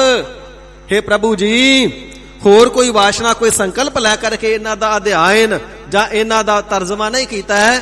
ਧਰਮ ਯੁੱਧ ਕਹਿ ਚਾਏ, ਇਹ ਤੇ ਗੁਰਸਿੱਖਾਂ ਦੇ ਅੰਦਰ, ਸੰਤ ਸਿਪਾਹੀਆਂ ਦੇ ਅੰਦਰ, ਖਾਲਸਾ ਪੰਥ ਦੇ ਅੰਦਰ ਧਰਮ ਯੁੱਧ ਦੀ ਜਵਾਲਾ ਨੂੰ ਪ੍ਰਜਵਲਿਤ ਕਰਨ ਵਾਸਤੇ, ਧਰਮ ਯੁੱਧ ਦਾ ਉਤਸ਼ਾਹ ਪੈਦਾ ਕਰਨ ਵਾਸਤੇ ਅਸਾਂ ਨੇ ਸੂਰਬੀਰ ਯੋਧਿਆਂ ਦੀਆਂ ਜੰਗਾਂ ਦੀਆਂ ਕਹਾਣੀਆਂ, ਵਾਰਤਾਵਾਂ, ਕਥਾਵਾਂ ਨੂੰ ਲਿਖ ਦੇਣਾ ਕੀਤਾ ਹੈ। ਜਿਵੇਂ 6ਵੇਂ ਸਰੂਪ ਦੇ ਅੰਦਰ ਸਤਿਗੁਰੂ ਹਰਗੋਬਿੰਦ ਸਾਹਿਬ ਜੀ ਨੇ ਅਬਦੁੱਲਾ ਢਾਡੀ ਨੂੰ ਲਗਾ ਕਰਕੇ ਢਾਡੀ ਵਾਰਾਂ ਆਪ ਸੁਣਦੇ ਨੇ, ਗੁਰਸਿੱਖਾਂ ਨੂੰ ਸੁਣਾਉਂਦੇ ਨੇ, ਉਤਸ਼ਾਹ ਭਰਦੇ ਨੇ। 22 ਵਾਰਾਂ ਦੇ ਵਿੱਚੋਂ 9 ਵਾਰਾਂ ਦੇ ਉੱਪਰ ਸੂਰਬੀਰ ਯੋਧਿਆਂ ਦੇ ਨਾਮ ਤੇ ਧੁਨੀਆਂ ਚੜਾ ਦਿੱਤੀਆਂ। ਸਿੱਖਾਂ ਦੇ ਵਿੱਚ ਸੂਰਬੀਰਤਾ ਆਵੇ, ਕਾਇਰਤਾ ਦਾ ਭਾਵ ਹੋਵੇ। ਕਲਗੀਧਰ ਸੱਚੇ ਪਾਤਸ਼ਾਹ ਮਹਾਰਾਜ ਸਾਹਿਬ ਜੀ ਨੇ ਆਦ ਸਮੇਂ ਦੇ ਅੰਦਰ ਜਿਹੜੇ ਯੁੱਧ ਹੋਏ ਨੇ, ਜਿਹੜੀਆਂ ਜੰਗਾਂ ਹੋਈਆਂ ਨੇ, ਉਹਨਾਂ ਜੰਗਾਂ ਦਾ ਵਰਣਨ ਆਪਣੀ ਯੁੱਧਮਈ ਬਾਣੀ ਦੇ ਅੰਦਰ ਵੀਰ ਰਸੀ ਕਵਿਤਾ ਰਚ ਕਰਕੇ ਤੇ ਕਲਗੀਧਰ ਸਾਹਿਬ ਜੀ ਨੇ ਅਮੋਲਕ ਖਜ਼ਾਨਾ ਆਪਣੇ ਖਾਲਸਾ ਪੰਥ ਦੀ ਝੋਲੀ ਦੇ ਅੰਦਰ ਪਾ ਦੇਣਾ ਕੀਤਾ ਹੈ। ਜਿਹੜੇ ਚਿੰਤਕ ਨੇ, ਜਿਹੜੇ ਵਿਚਾਰਵਾਨ ਨੇ, ਬੁੱਲ ਜੁੜ ਜਾਂਦੇ ਨੇ, ਅਕਲ ਹੈਰਾਨ ਹੋ ਜਾਂਦੀ ਏ, ਮਨ ਚੁੱਪ ਹੋ ਜਾਂਦਾ, ਹੱਥ ਲਿਖਣੋਂ ਰਹਿ ਜਾਂਦੇ ਨੇ। ਕਲਗੀਧਰ ਸਾਹਿਬ ਜੀ ਦੀ ਕਿਹੜੀ ਕਿਹੜੀ ਉਸਤਤ ਕਰਨਾ ਕਰੀਏ। ਕੇਵਲ ਤਾਂ ਕੇਵਲ 42 ਕੁ ਸਾਲਾਂ ਦੀ ਦੁਨਿਆਵੀ ਆਰਬਲਾ ਹੈ, ਦੁਨਿਆਵੀ ਸਾਲ ਕਰਕੇ, ਸਰੀਰ ਕਰਕੇ ਲਗਭਗ 42 ਕੁ ਸਾਲ। ਇਤਨੇ ਵੱਡੇ ਕੌਤਕ, ਜ਼ੁਲਮ ਰਾਜ ਦੀ ਜੜ ਪੁੱਟ ਦੇਣੀ, ਖਾਲਸਾ ਦੀ ਸਥਾਪਨਾ, ਗਿੱਦੜੋਂ ਸ਼ੇਰ ਬਣਾਉਣੇ, ਮਜ਼ਲੂਮਾਂ ਦੀ ਖਾਤਰ ਕੁਰਬਾਨੀਆਂ, ਏਡੀਆਂ ਵੱਡੀਆਂ ਭਾਰੀ ਜੰਗਾਂ, ਸ਼ਹਿਰ ਤੇ ਸੰਗਤਾਂ ਦੀ ਹਿਫਾਜ਼ਤਾਂ ਵਾਸਤੇ ਕਿਲੇ, ਸ਼ਸਤਰਧਾਰੀ ਹੋਣਾ, ਯੁੱਧ ਵਿਦਿਆ ਦਾ ਅਭਿਆਸ ਕਰਨਾ, ਅੰਮ੍ਰਿਤ ਵੇਲੇ ਉੱਠ ਕਰਕੇ ਸ਼ਾਂਤ ਹੋ ਕਰਕੇ ਨਿਜ ਸਰੂਪ ਦੇ ਅੰਦਰ ਜੁੜ ਜਾਣਾ, ਸ਼ਾਂਤੀ ਦਾ ਉਪਦੇਸ਼ ਦੇਣਾ ਤੇ ਸ਼ਾਂਤੀ ਨੂੰ ਬਰਕਰਾਰ ਰੱਖਣ ਵਾਸਤੇ ਮਜ਼ਲੂਮਾਂ ਦੀ ਰਖਵਾਲੀ ਖਾਤਰ ਸੀਨਾ ਤਾਣ ਕੇ ਦੁਸ਼ਮਣਾਂ ਅੱਗੇ ਅੜ ਜਾਣਾ, ਵੱਡੀਆਂ ਭਾਰੀ ਜੰਗਾਂ ਕਰਨੀਆਂ, ਫਿਰ ਸਾਹਿਤ ਰਚਨਾ। ਸਾਧ ਸੰਗਤ ਜੀ, ਜਿਹੜੀ ਕਵਿਤਾ ਵੀ ਰਚਣੀ ਹੈ ਨਾ, ਬੜੇ ਕੋਮਲ ਭਾਵ ਦੇ ਨਾਲ ਰਚੀ ਜਾਂਦੀ ਹੈ। ਤੇ ਜਿਹੜੇ ਕਵੀ ਜਨ ਨੇ, ਲਿਖਦੇ ਨੇ, ਉਹਨਾਂ ਨੂੰ ਪਤਾ ਹੈ ਕਵਿਤਾ ਲਿਖਣ ਵਾਸਤੇ, ਉਚਾਰਨ ਵਾਸਤੇ ਅਤਿਅੰਤ ਸ਼ਾਂਤੀ ਦੀ, ਇਕਾਗਰਤਾ ਦੀ ਤੇ ਇਕਾਂਤ ਦੀ ਲੋੜ ਹੋਇਆ ਕਰਦੀ ਏ। ਤੇ ਜਦੋਂ ਕਲਗੀਧਰ ਸਾਹਿਬ ਜੀ ਦੇ ਜੀਵਨ ਨੂੰ ਪੜ੍ਹਦੇ ਨੇ, ਬੁੱਧੀ ਹੈਰਾਨ ਹੋ ਜਾਂਦੀ ਏ, ਅਕਲ ਚਕਰਾ ਜਾਂਦੀ ਏ, ਬੁੱਲ ਜੁੜ ਜਾਂਦੇ ਨੇ, ਹੱਥ ਰੁਕ ਜਾਂਦੇ ਨੇ। ਸਾਹਿਬ, ਤੁਹਾਡੀ ਉਸਤਤ ਵਿੱਚ ਕੀ ਲਿਖੀਏ? ਜੀਵਨ ਏਡਾ ਵੱਡਾ ਸੰਘਰਸ਼ਮਈ, ਪੌਣੇ 9 ਸਾਲ ਦੀ ਉਮਰ ਤੋਂ ਪਿਤਾ ਜੀ ਦੀ ਕੁਰਬਾਨੀ ਕੋਈ ਛੋਟੀ ਗੱਲ ਥੋੜੀ ਹੈ। 18 ਕੁ ਸਾਲ ਦੀ ਅਵਸਥਾ ਹੈ ਤੇ ਵੱਡਾ ਭਾਰੀ ਜੰਗ, ਉਸ ਵਾਸਤੇ ਪਹਿਲਾਂ ਤੋਂ ਸਸ਼ਕਤ ਹੋਣਾ, ਸਿੱਖਾਂ ਨੂੰ ਸਨੱਧਬੱਧ ਕਰਨਾ, ਤਿਆਰ ਕਰਨਾ, ਤੇ ਥੋੜੇ ਜਿਹੇ ਸੂਰਮੇ ਨਾਲ ਲੈ ਕਰਕੇ ਵੱਡੇ ਭਾਰੀ ਸਾਰੇ 22 ਧਾਰ ਦੇ ਪਹਾੜੀਆਂ ਨੂੰ ਮੁਗਲਾਂ ਦੇ ਸਮੇਤ ਜਾ ਕੇ ਜਿੱਤ ਲੈਣਾ ਕੋਈ ਛੋਟੀ ਗੱਲ ਥੋੜੀ ਹੈ। ਵੇਲਾ ਯੁੱਧ ਦਾ ਬਣਿਆ, ਦੁਸ਼ਮਣ ਚੜ ਕੇ ਆ ਰਹੇ ਨੇ ਤੇ ਕੋਮਲ ਭਾਲਵਾ ਐਸਾ ਆਪ ਜੀ ਤਾਂ ਵੀ ਬਾਣੀ ਰਚ ਰਹੇ ਹੋ। ਥੋੜੇ ਜਿਹੇ ਸਮੇਂ ਦੇ ਅੰਦਰ ਇਤਨੇ ਵੱਡੇ ਗ੍ਰੰਥਾਂ ਦਾ ਤਰਜਮਾ ਕਰ ਲੈਣਾ, 16 ਮਣੀ ਵਿਦਿਆ ਸਾਗਰ ਰਚ ਦੇਣਾ। ਮਹਾਰਾਜ ਸੱਚੇ ਪਾਤਸ਼ਾਹ ਬੇਅੰਤੋ ਬੇਅੰਤੋ ਧੰਨੋ। ਕੈਸੀ ਆਪ ਜੀ ਦੀ ਇਕਾਗਰਤਾ ਹੋਵੇਗੀ, ਕੈਸਾ ਆਪ ਜੀ ਦਾ ਮਨੋਭਾਵ ਹੋਵੇਗਾ, ਕੈਸਾ ਹਿਰਦੇ ਦੇ ਅੰਦਰ ਵੀਰ ਰਸ ਹੋਵੇਗਾ। ਜਾਪ ਸਾਹਿਬ ਆਪ ਜੀ ਦਾ ਪੜ੍ਹਦੇ ਆ ਤੇ ਕੈਸਾ ਨਿਰਮਲ ਭਾਵ ਭਗਤੀ ਦਾ ਹੋਵੇਗਾ। ਮਹਾਰਾਜ ਆਪ ਜੀ ਦੇ ਤੇ ਭਾਵ ਵੀ ਸਾਡੇ ਤੋਂ ਕਥਨ ਨਹੀਂ ਹੋ ਸਕਣੇ। ਇਸੇ ਪ੍ਰਕਾਰ ਜਦੋਂ ਚਿੰਤਨਾ ਨੇ ਅਧਿਐਨ ਕਰਨਾ ਕੀਤਾ ਤੇ ਹੈਰਾਨ ਹੋ ਗਏ, ਇੰਨੇ ਸੰਘਰਸ਼ਮਈ ਤੇ ਉਥਲ ਪੁਥਲ ਭਰੇ ਜੀਵਨ ਦੇ ਵਿੱਚ ਕਲਗੀਧਰ ਸਾਹਿਬ ਜੀ ਨੇ ਬਾਣੀ ਕਿਵੇਂ ਰਚ ਦਿੱਤੀ ਹੋਵੇਗੀ। ਇਹ ਤੇ ਬੜੇ ਕੋਮਲ ਭਾਵ ਦਾ ਕੰਮ ਹੈ, ਇਹ ਤੇ ਬੜੀ ਇਕਾਗਰਤਾ ਦਾ ਕੰਮ ਹੈ, ਇਹ ਤੇ ਬੜੀ ਨਿਰਮਲ ਸੁਰਤ ਦਾ ਕਾਰਜ ਹੈ। ਤੇ ਫਿਰ ਗੁਰਬਾਣੀ ਵੀ ਐਸੀ, ਭਾਵੇਂ ਕਿ ਜਿਹੜੇ ਕਵਿਤਾ ਚੋਰ ਹੁੰਦੇ ਨੇ, ਕਵਿਤਾ ਦੇ ਅਰਥ ਚੁਰਾ ਕਰਕੇ ਜਾਂ ਲੈ ਚੁਰਾ ਕਰਕੇ ਜਾਂ ਅੱਖਰ ਚੁਰਾ ਕਰਕੇ ਆਪਣੀ ਕਵਿਤਾ ਰਚ ਲੈਂਦੇ ਨੇ, ਪਰ ਕੁੱਲ ਦੁਨੀਆ ਦੇ ਅੰਦਰ ਅੱਜ ਤੱਕ ਐਸਾ ਕੋਈ ਵਿਦਵਾਨ ਨਹੀਂ ਹੋਇਆ ਜਿਹੜਾ ਕਲਗੀਧਰ ਸੱਚੇ ਪਾਤਸ਼ਾਹ ਮਹਾਰਾਜ ਜੀ ਦੀ ਬਾਣੀ ਵਰਗੀ, ਜਾਪ ਸਾਹਿਬ ਵਰਗੀ ਬਾਣੀ ਹੀ ਰਚ ਸਕੇ। ਕੁੱਲ ਦੁਨੀਆ ਦੀਆਂ ਕਵਿਤਾਵਾਂ, ਧਾਰਮਿਕ ਗ੍ਰੰਥ ਪੜ੍ਹ ਕੇ ਦੇਖ ਲਓ, ਜਾਪ ਸਾਹਿਬ ਵਰਗੀ ਰਚਨਾ ਹੀ ਕੋਈ ਨਹੀਂ, ਗਿਆਨ ਪ੍ਰਬੋਧ ਵਰਗੀ ਰਚਨਾ ਹੀ ਕੋਈ ਨਹੀਂ। ਰਚਨਾ ਵੀ ਐਸੀ ਅਦੁੱਤੀ ਹੈ, ਆਪਣੀ ਉਦਾਹਰਣ ਆਪ ਹੈ, ਲਾ ਮਿਸਾਲ ਹੈ, ਬੇਮਿਸਾਲ ਹੈ, ਜਿਸ ਦੀ ਨਾ ਕਦੇ ਕੋਈ ਰੀਸ ਕਰ ਸਕਿਆ, ਨਾ ਕਦੇ ਕੋਈ ਕਰ ਸਕੇਗਾ। ਕਲਗੀਧਰ ਸੱਚੇ ਪਾਤਸ਼ਾਹ ਮਹਾਰਾਜ ਸਾਹਿਬ ਜੀ ਨੇ ਫਿਰ ਗ੍ਰੰਥਾਂ ਦੇ ਤਰਜਮੇ ਕੀਤੇ ਨੇ, ਉਹ ਲੱਥੇ ਕੀਤੇ ਨੇ, ਕੇਵਲ ਤਾਂ ਕੇਵਲ ਗੁਰਸਿੱਖਾਂ ਦੇ ਅੰਦਰ ਧਰਮ ਯੁੱਧ ਦਾ ਉਤਸ਼ਾਹ ਪੈਦਾ ਕਰਨ ਵਾਸਤੇ। ਤੇ ਇਸੇ ਪ੍ਰਕਾਰ ਸਾਧ ਸੰਗਤ ਜੀ, ਮਾਰਕੰਡੇ ਰਿਖੀ ਨੇ ਇੱਕ ਪੁਰਾਣ ਲਿਖਿਆ, ਉਸ ਦਾ ਨਾਮ ਹੈ ਮਾਰਕੰਡਾ ਪੁਰਾਣ। 18 ਪੁਰਾਣਾਂ ਚੋਂ ਇੱਕ ਪੁਰਾਣ ਹੈ। ਉਸ ਨੇ ਫਿਰ ਭਗਵਤੀ ਦੇਵੀ ਦਾ, ਦੁਰਗਾ ਦੇਵੀ ਦਾ, ਚੰਡਕਾ ਦੇਵੀ ਦਾ ਅਥਵਾ ਕਹਿ ਲਈਏ ਕਾਲਕਾ ਦੇਵੀ ਦਾ ਜਿਹੜਾ ਯੁੱਧ ਹੈ ਨਾ, ਉਹ ਭਿਆਨਕ ਰੂਪ ਦੇ ਵਿੱਚ ਰਾਖਸ਼ਾਂ ਦੇ ਨਾਲ ਲਿਖਣਾ ਕੀਤਾ ਹੈ। ਮਹਿਖਾਸੁਰ ਦੈਂਤ ਹੈ, ਵੱਡੇ ਭਾਰੀ ਤਪੱਸਿਆ ਕਰਕੇ ਬਲਸ਼ਾਲੀ ਹੋ ਗਿਆ, ਵਰ ਲੈ ਕਰਕੇ ਸਵਰਗਲੇ ਲੋਕ ਦੇ ਉੱਪਰ ਜਾ ਕਰਕੇ ਹਮਲਾ ਕਰ ਦਿੱਤਾ ਹੈ। ਸਾਰਿਆਂ ਦੇਵਤਿਆਂ ਨੂੰ ਮੈਦਾਨੇ ਜੰਗ ਵਿੱਚ ਹਰਾ ਦਿੱਤਾ ਹੈ। ਸਵਰਗ ਦੇ ਦੇਵਤੇ ਰਾਜੇ ਇੰਦਰ ਨੂੰ ਮਾਰ ਕਰਕੇ ਉੱਥੋਂ ਭਜਾ ਦਿੱਤਾ ਹੈ। ਉਹ ਫਿਰ ਕੈਲਾਸ਼ ਪਰਬਤ ਤੇ ਆਉਂਦਾ ਹੈ, ਦੁਰਗਾ ਦੇਵੀ ਨੂੰ ਬੇਨਤੀ ਕਰਕੇ ਆਪਣੀ ਸਹਾਇਤਾ ਵਾਸਤੇ ਨਾਲ ਲਿਜਾਂਦਾ ਹੈ, ਦੈਂਤਾਂ ਦੇ ਨਾਲ ਯੁੱਧ ਲੜਦਾ ਹੈ। ਫਿਰ ਜਿਵੇਂ ਮਹਿਖਾਸੁਰ ਦਾ ਸੰਘਾਰ ਹੈ, ਉਪਰੰਤ ਚੰਡ ਤੇ ਮੁੰਡ ਦਾ ਸੰਘਾਰ ਹੈ, ਇਸੇ ਪ੍ਰਕਾਰ ਸ਼ਰਵਣਤ ਬੀਜ ਦਾ ਹੰਕਾਰ ਹੈ, ਸੁੰਭ ਅਤੇ ਨਿਸੁੰਭ ਦਾ ਸੰਘਾਰ ਹੈ। ਜਿਵੇਂ ਮਾਰਕੰਡੇ ਨੇ ਲਿਖਣਾ ਕੀਤਾ, ਕਲਗੀਧਰ ਸੱਚੇ ਪਾਤਸ਼ਾਹ ਜੀ ਨੇ ਚੰਡੀ ਚਰਿਤਰਾਂ ਦੇ ਅੰਦਰ ਤੇ ਚੰਡੀ ਦੀ ਵਾਰ ਦੇ ਅੰਦਰ ਉਸ ਦਾ ਨਿਰੂਪਣ ਕਰ ਦਿੱਤਾ ਹੈ। ਤੇ ਕਲਗੀਧਰ ਸਾਹਿਬ ਜੀ ਫਰਮਾਵਣਾ ਕਰਦੇ ਨੇ, ਇਹ ਜਿਹੜੀ ਵਾਰ ਹੈ ਨਾ, ਕਿਸੇ ਦੇਵੀ ਕਿਸੇ ਸਰੀਰ ਦੀ ਪੂਜਾ ਵਾਸਤੇ ਨਹੀਂ, ਇਹ ਤੇ ਧਰਮ ਯੁੱਧ ਕਹਿ ਚਾਏ ਹੈ। ਇਹ ਤੇ ਅਣਖ ਨੂੰ ਜਗਾਉਣ ਵਾਸਤੇ ਹੈ, ਸੁੱਤਿਆਂ ਨੂੰ ਝੰਜੋੜਨ ਵਾਸਤੇ ਹੈ, ਆਤਮਾ ਨੂੰ ਸੁਰਜੀਤ ਕਰਨ ਵਾਸਤੇ ਹੈ, ਨਵੀਂ ਰੂਹ ਫੂਕ ਦੇਣ ਵਾਸਤੇ ਹੈ। ਸਿੱਖੋ, ਇੱਕ ਬੀਬੀ ਨੇ, ਇੱਕ ਔਰਤ ਨੇ ਹਥਿਆਰ ਚੱਕ ਲਏ ਨੇ ਤੇ ਵੱਡੇ ਭਾਰੀ ਦੈਂਤਾਂ ਦਾ ਸੰਘਾਰ ਕਰ ਦਿੱਤਾ। ਤੁਸੀਂ ਤੇ ਸੂਰਬੀਰ ਸੂਰਮੇ ਗੁਰੂ ਕੇ ਸਿੱਖ, ਦਾੜੇ ਤੇ ਮੁਸ਼ਹਿਰਿਆਂ ਵਾਲੇ ਮਰਦ ਹੋ, ਚੱਕੋ ਤਲਵਾਰਾਂ ਤੇ ਮੁਗਲਾਂ ਰੂਪੀ ਦੈਂਤਾਂ ਦਾ ਸੰਘਾਰ ਕਰਦੇ ਹੋ। ਅਵਰ ਵਾਸਨਾ ਨਾਹੇ ਪ੍ਰਭ, ਧਰਮ ਯੁੱਧ ਕਹਿ ਚਾਏ। ਇਸੇ ਪ੍ਰਕਾਰ ਕਲਗੀਧਰ ਸਾਹਿਬ ਜੀ ਨੇ ਜਿਹੜੇ ਚਰਿੱਤਰ ਲਿਖੇ ਨੇ, ਵਾਰ ਰਚਨਾ ਕੀਤੀ ਹੈ ਨਾ, ਇਹ ਅਕਾਲ ਪੁਰਖ ਵਾਹਿਗੁਰੂ ਜੀ ਦੀ ਸ਼ਕਤੀ ਦਾ ਨਿਰੂਪਣ ਹੈ।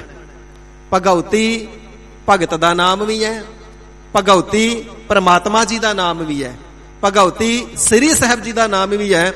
ਇਸ ਦਾ ਵਿਸਥਾਰ ਅਥਵਾ ਇਸ ਦੀ ਵਿਚਾਰ ਆਉਣ ਵਾਲੇ ਕੱਲ ਦੇ ਦੀਵਾਨ ਦੇ ਅੰਦਰ ਸ਼ਰਵਣ ਕਰਾਂਗੇ।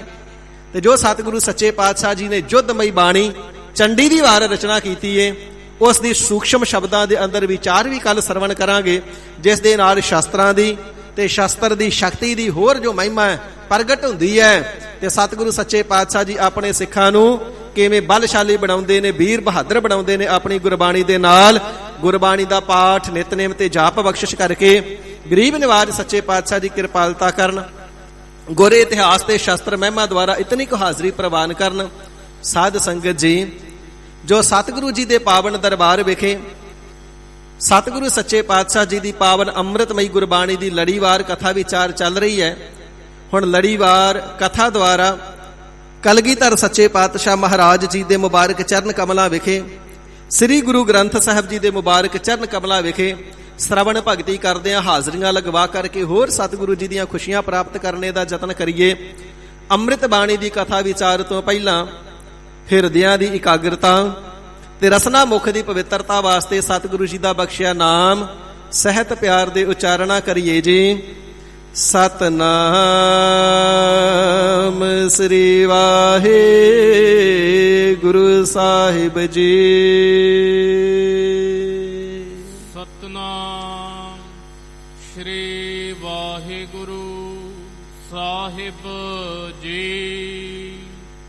ਗੌੜੀ ਮਾਲਾ ਮਹੱਲਾ ਪੰਜਵਾ।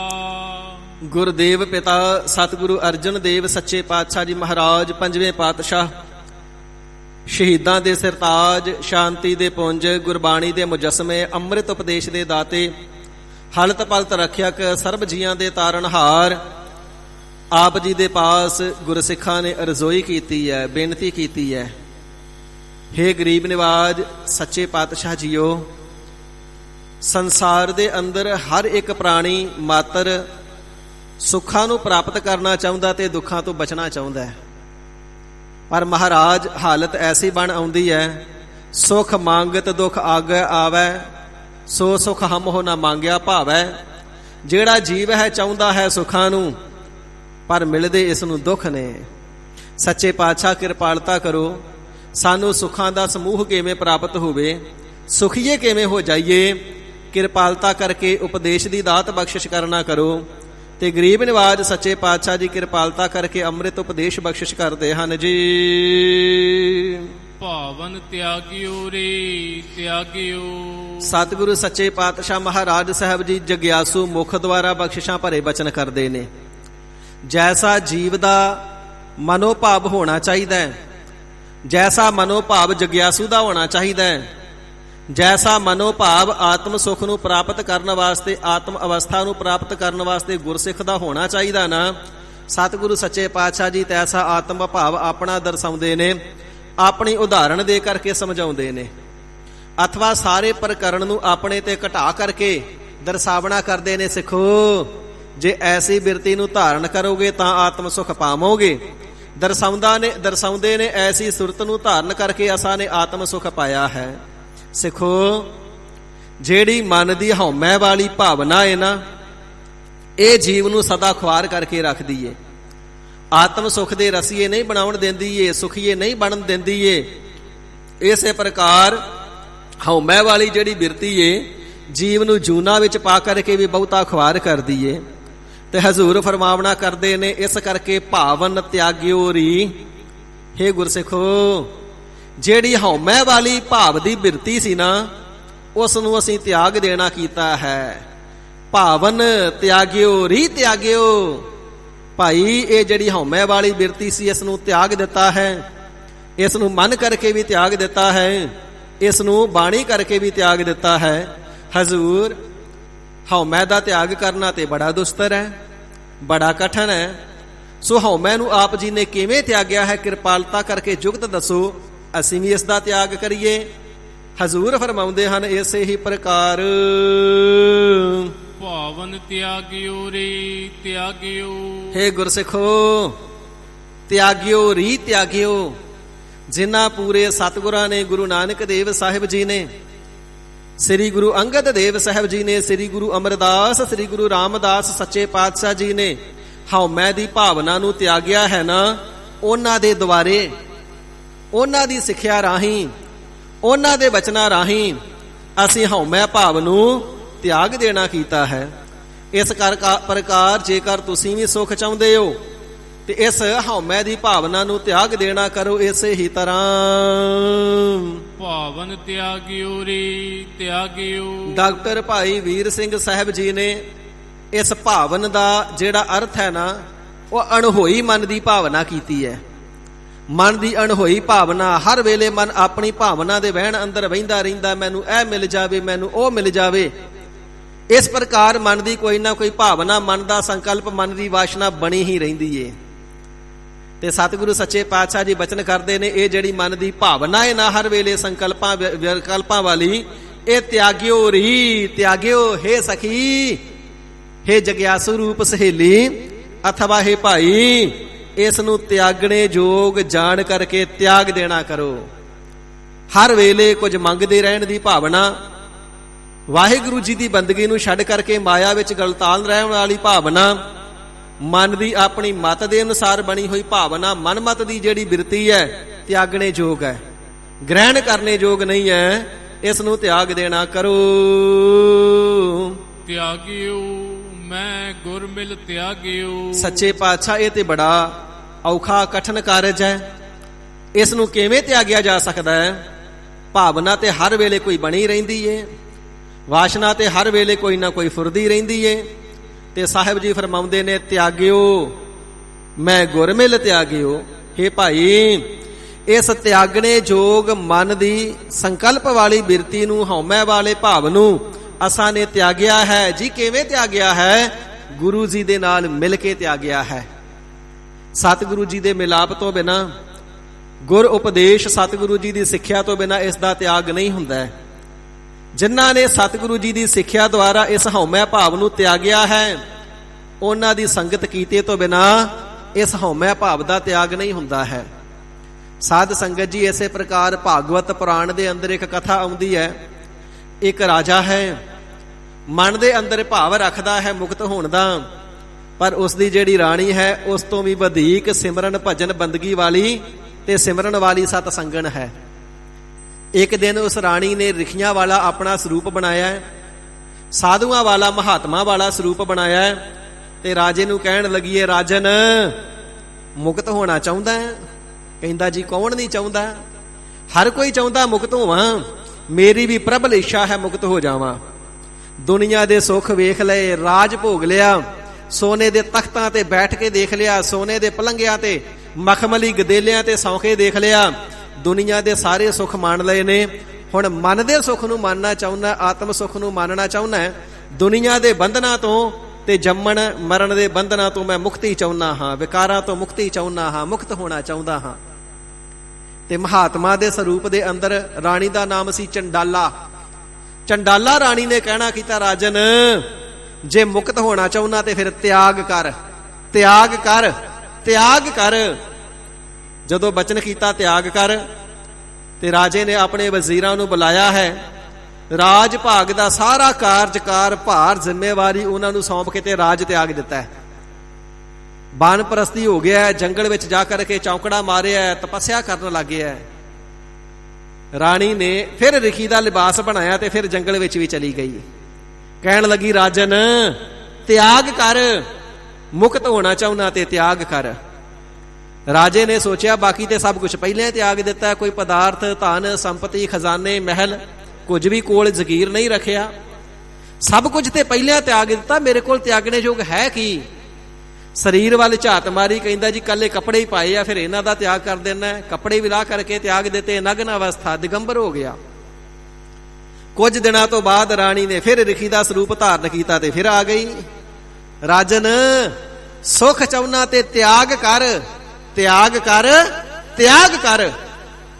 ਜਦੋਂ ਫਿਰ ਤਿਆਗ ਦਾ ਬਚਨ ਕੀਤਾ, ਹੁਣ ਰਾਜਾ ਸੋਚਦਾ ਮੇਰੇ ਕੋਲ ਤਿਆਗ ਵਾਸਤੇ ਬਚਿਆ ਕੀ? ਕੁਝ ਵੀ ਤਾਂ ਕੋਲ ਨਹੀਂ। ਖਾਣ ਵਾਸਤੇ ਪ੍ਰਸ਼ਾਦਾ, ਭੋਜਨ, ਰੋਟੀ ਦਾ ਟੁਕੜਾ ਤੱਕ ਮੈਂ ਕੋਲ ਨਹੀਂ ਰੱਖਦਾ। ਪਰਾ ਲਬਦ ਅਨੁਸਾਰ ਮਿਲ ਜਾਵੇ ਤੇ ਛਕ ਲੈਣਾ, ਨਹੀਂ ਤੇ ਪਾਣੀ ਦਾ ਬੁੱਕ ਪੀ ਕੇ ਤਪ ਕਰਦਾ ਰਹਿਣਾ। ਕੱਪੜੇ ਮੈਂ ਨਹੀਂ ਪਾਏ, ਰਾਜ ਭਾਗ ਘਰ ਪਰਿਵਾਰ ਵਿੱਚ ਮੈਂ ਨਹੀਂ ਵਸਦਾ, ਮੇਰੇ ਕੋਲ ਤਿਆਗਣ ਵਾਸਤੇ ਬਚਿਆ ਕੀ? ਤੇ ਆਖਰਕਾਰ ਵਿਚਾਰ ਕੀਤੀ, ਅਜੇ ਸਰੀਰ ਮੇਰੇ ਕੋਲ ਹੈ, ਹੁਣ ਸਰੀਰ ਨੂੰ ਹੀ ਤਿਆਗ ਦਿਆਂ। ਲੱਕੜਾਂ ਇਕੱਠੀਆਂ ਕੀਤੀਆਂ, ਚਿਖਾ ਬਣਾ ਲਈ, ਉੱਪਰ ਬੈਠ ਗਿਆ। ਜਦੋਂ ਸੜ ਕੇ ਮਰ ਲੱਗਾ ਤੇ ਰਾਣੀ ਫੇਰ ਕਹਿਣ ਲੱਗੀ ਰਿਖੀ ਬਣ ਕੇ, ਰਾਜਨ ਤਿਆਗ ਕਰ, ਤਿਆਗ ਕਰ, ਤਿਆਗ ਕਰ, ਸੜ ਕੇ ਮਰਨ ਦੀ ਲੋੜ ਨਹੀਂ, ਤਿਆਗ ਕਰ।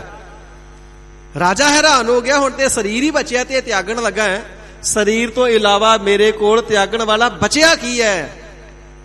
ਤੇ ਪੁੱਛਣ ਲੱਗਾ, ਮਹਾਰਾਜ ਮੈਨੂੰ ਨਹੀਂ ਸਮਝ ਆਉਂਦੀ ਹੁਣ ਕਿਸ ਚੀਜ਼ ਦਾ ਤਿਆਗ ਕਰਾਂ। ਤੁਸੀਂ ਰਿਖੀ ਹੋ, ਤੁਸੀਂ ਮਹਾਤਮਾ, ਕਿਰਪਾ ਕਰਕੇ ਦੱਸੋ ਜੀ ਕਿਸ ਚੀਜ਼ ਦਾ ਤਿਆਗ ਕਰਾਂ? ਮੈਂ ਤੇ ਸਭ ਕੁਝ ਪਹਿਲਾਂ ਹੀ ਤਿਆਗਿਆ, ਮੈਂ ਰਾਜ ਵੀ ਤਿਆਗ ਦਿੱਤਾ, ਮੈਂ ਮਹਿਲ ਵੀ ਤਿਆਗ ਦਿੱਤੇ, ਖਜ਼ਾਨੇ ਵੀ ਤਿਆਗ ਦਿੱਤੇ, ਸੁਖ ਸਮਰਿੱਧੀ ਤਿਆਗ ਦਿੱਤੀ, ਮੈਂ ਰਾਜ ਭਾਗ ਸਭ ਕੁਝ ਤਿਆਗ ਦਿੱਤਾ, ਸਰੀਰ ਦੇ ਬਸਤਰ ਵੀ ਤਿਆਗ ਦਿੱਤੇ, ਹੁਣ ਮੇਰੇ ਕੋਲ ਤਿਆਗ ਕਰਨੇ ਜੋਗਾ ਬਚਿਆ ਕੀ ਹੈ? ਤੇ ਰਿਖੀ ਰੂਪ ਦੇ ਵਿੱਚ ਉਸ ਰਾਣੀ ਨੇ ਕਹਿਣਾ ਕੀਤਾ, ਰਾਜਨ ਤੂੰ ਪਦਾਰਥ ਤੇ ਤਿਆਗੇ ਨੇ, ਪਰ ਪਦਾਰਥਾਂ ਨੂੰ ਤਿਆਗਣੇ ਦੀ ਹਉਮੈ ਨੂੰ ਮਨ ਵਿੱਚ ਲੈ ਕਰਕੇ ਬੈਠਾ ਹੈ। ਕਬੀਰ ਮਾਇਆ ਤਜੀ ਤੋਂ ਕਿਆ ਭਇਆ, ਜੋ ਮਾਨ ਤਜਿਆ ਨਹੀਂ ਜਾਏ, ਮਾਨ ਮੁਨੀ ਮੁਨ ਵਰ ਗਲੇ, ਮਾਨ ਸਭੈ ਕਉ ਖਾਏ। ਤਾਂ ਕੀ ਹੋਇਆ ਜੇ ਮਾਇਆ ਤਿਆਗ ਦਿੱਤੀ ਤੇ? ਮਾਇਆ ਤਿਆਗਣ ਦਾ ਮਾਣ ਤਾਂ ਜੇ ਦਿਲ 'ਚ ਹੀ ਚੱਕੀ ਫਿਰਦਾ ਨਾ, ਮੈਂ ਤਿਆਗੀ ਹਾਂ, ਮੈਂ ਰਾਜ ਤਿਆਗਿਆ, ਮੈਂ ਮਾਇਆ ਤਿਆਗੀ, ਮੈਂ ਸੁਖ ਸਮਰਿੱਧੀ ਤਿਆਗ ਕੀਤਾ, ਮੈਂ ਬਸਤਰ ਤਿਆਗ ਦਿੱਤੇ, ਇਹ ਜਿਹੜਾ ਮਾਣ ਹੈ ਨਾ, ਇਸ ਮਾਣ ਨੂੰ ਧਾਰਨ ਕਰਕੇ ਵੱਡੇ ਵੱਡੇ ਮੁਨੀ ਗਲ ਗਏ, ਮੁਨੀਵਰ ਸ੍ਰੇਸ਼ਟ ਵੀ ਗਲ ਗਏ, ਉਹਨਾਂ ਦੇ ਗੁਰੂ ਗਲ ਗਏ। ਜਿਨ੍ਹਾਂ ਨੇ ਮਾਣ ਨੂੰ ਧਾਰਨ ਕਰ ਲਿਆ ਉਹਨਾਂ ਦਾ ਰਿਹਾ ਕੱਖ ਨਹੀਂ। ਤੂੰ ਰਾਜ ਭਾਗ ਤੇ ਤਿਆਗਿਆ ਹੈ, ਪਰ ਇਸ ਹਉਮੈ ਦੀ ਬਿਰਤੀ ਨੂੰ ਮਨ ਵਿੱਚ ਧਾਰਨ ਕਰਕੇ ਬੈਠਾ ਹੈ, ਮਾਣ ਕਰੀ ਬੈਠਾ ਇਸ ਗੱਲ ਦਾ, ਮੈਂ ਰਾਜ ਤਿਆਗਿਆ, ਮੈਂ ਬਸਤਰ ਤਿਆਗੇ, ਮੈਂ ਸੁਖ ਤਿਆਗੇ। ਜਿਹੜੀ ਤਿਆਗ ਕਰਨੇ ਦੀ ਹਉਮੈ ਨੂੰ ਧਾਰਨ ਕਰਕੇ ਬੈਠਾ, ਇਸ ਦਾ ਤਿਆਗ ਕਰ, ਸਰੀਰ ਤਿਆਗਣ ਦੀ ਲੋੜ ਨਹੀਂ। ਜੇ ਸਰੀਰ ਹੀ ਤਿਆਗ ਦਿੱਤਾ ਫਿਰ ਬੰਦਗੀ ਕਿਵੇਂ ਕਰੇਗਾ? ਫਿਰ ਤਪੱਸਿਆ ਕਿਵੇਂ ਕਰੇਗਾ? ਜੇ ਤਪੱਸਿਆ ਹੀ ਨਹੀਂ ਕੀਤੀ ਫਿਰ ਮੁਕਤ ਕਿਵੇਂ ਹੋਵੇਗਾ? ਸੜ ਮਰ ਕੇ ਕਿਸੇ ਨੂੰ ਮੁਕਤੀ ਨਹੀਂ ਮਿਲਦੀ। ਹਉਮੈ ਭਾਵ ਦਾ ਤਿਆਗ ਕਰ ਤਾਂ ਮੁਕਤੀ ਨੂੰ ਪ੍ਰਾਪਤ ਕਰੇਗਾ। ਰਾਜੇ ਨੂੰ ਸਮਝ ਆ ਗਈ, ਨਿਮਰਤਾ ਭਾਵ ਨੂੰ ਧਾਰਨ ਕਰਕੇ ਹਉਮੈ ਨੂੰ ਤਿਆਗਿਆ ਹੈ ਤੇ ਵਿਕਾਰਾਂ ਤੋਂ ਬੰਦ ਖਲਾਸੀ ਮੁਕਤੀ ਮਿਲਣਾ ਕੀਤੀ ਏ। ਸਤਿਗੁਰੂ ਸੱਚੇ ਪਾਤਸ਼ਾਹ ਜੀ ਫਰਮਾਵਨਾ ਕਰਦੇ ਨੇ, ਇਸ ਪ੍ਰਕਾਰ ਜੋ ਤਿਆਗਣੇ ਯੋਗ ਮਾਨ ਹੈ, ਹਉਮੈ ਦੀ ਬਿਰਤੀ ਹੈ, ਇਸ ਨੂੰ ਤਿਆਗ ਦੇਣਾ ਕਰ। ਤਿਆਗਿਓ ਰੀ, ਤਿਆਗਿਓ, ਤਿਆਗਿਓ ਰੀ। ਤਿਆਗ ਦੇਣ ਦਾ ਜਿਹੜੇ ਹਿਰਦੇ ਦੇ ਅੰਦਰ ਮਾਣ ਆ ਨਾ, ਮੈਂ ਤਿਆਗੀ ਹਾਂ, ਇਸ ਭਾਵਨਾ ਨੂੰ ਤਿਆਗਿਓ, ਤਿਆਗ ਦੇਣਾ ਕਰ। ਤਿਆਗ ਦੇ, ਤਿਆਗ ਨੂੰ ਛੱਡਣਾ ਇਸ ਨੂੰ ਕਿਹਾ ਜਾਂਦਾ ਹੈ।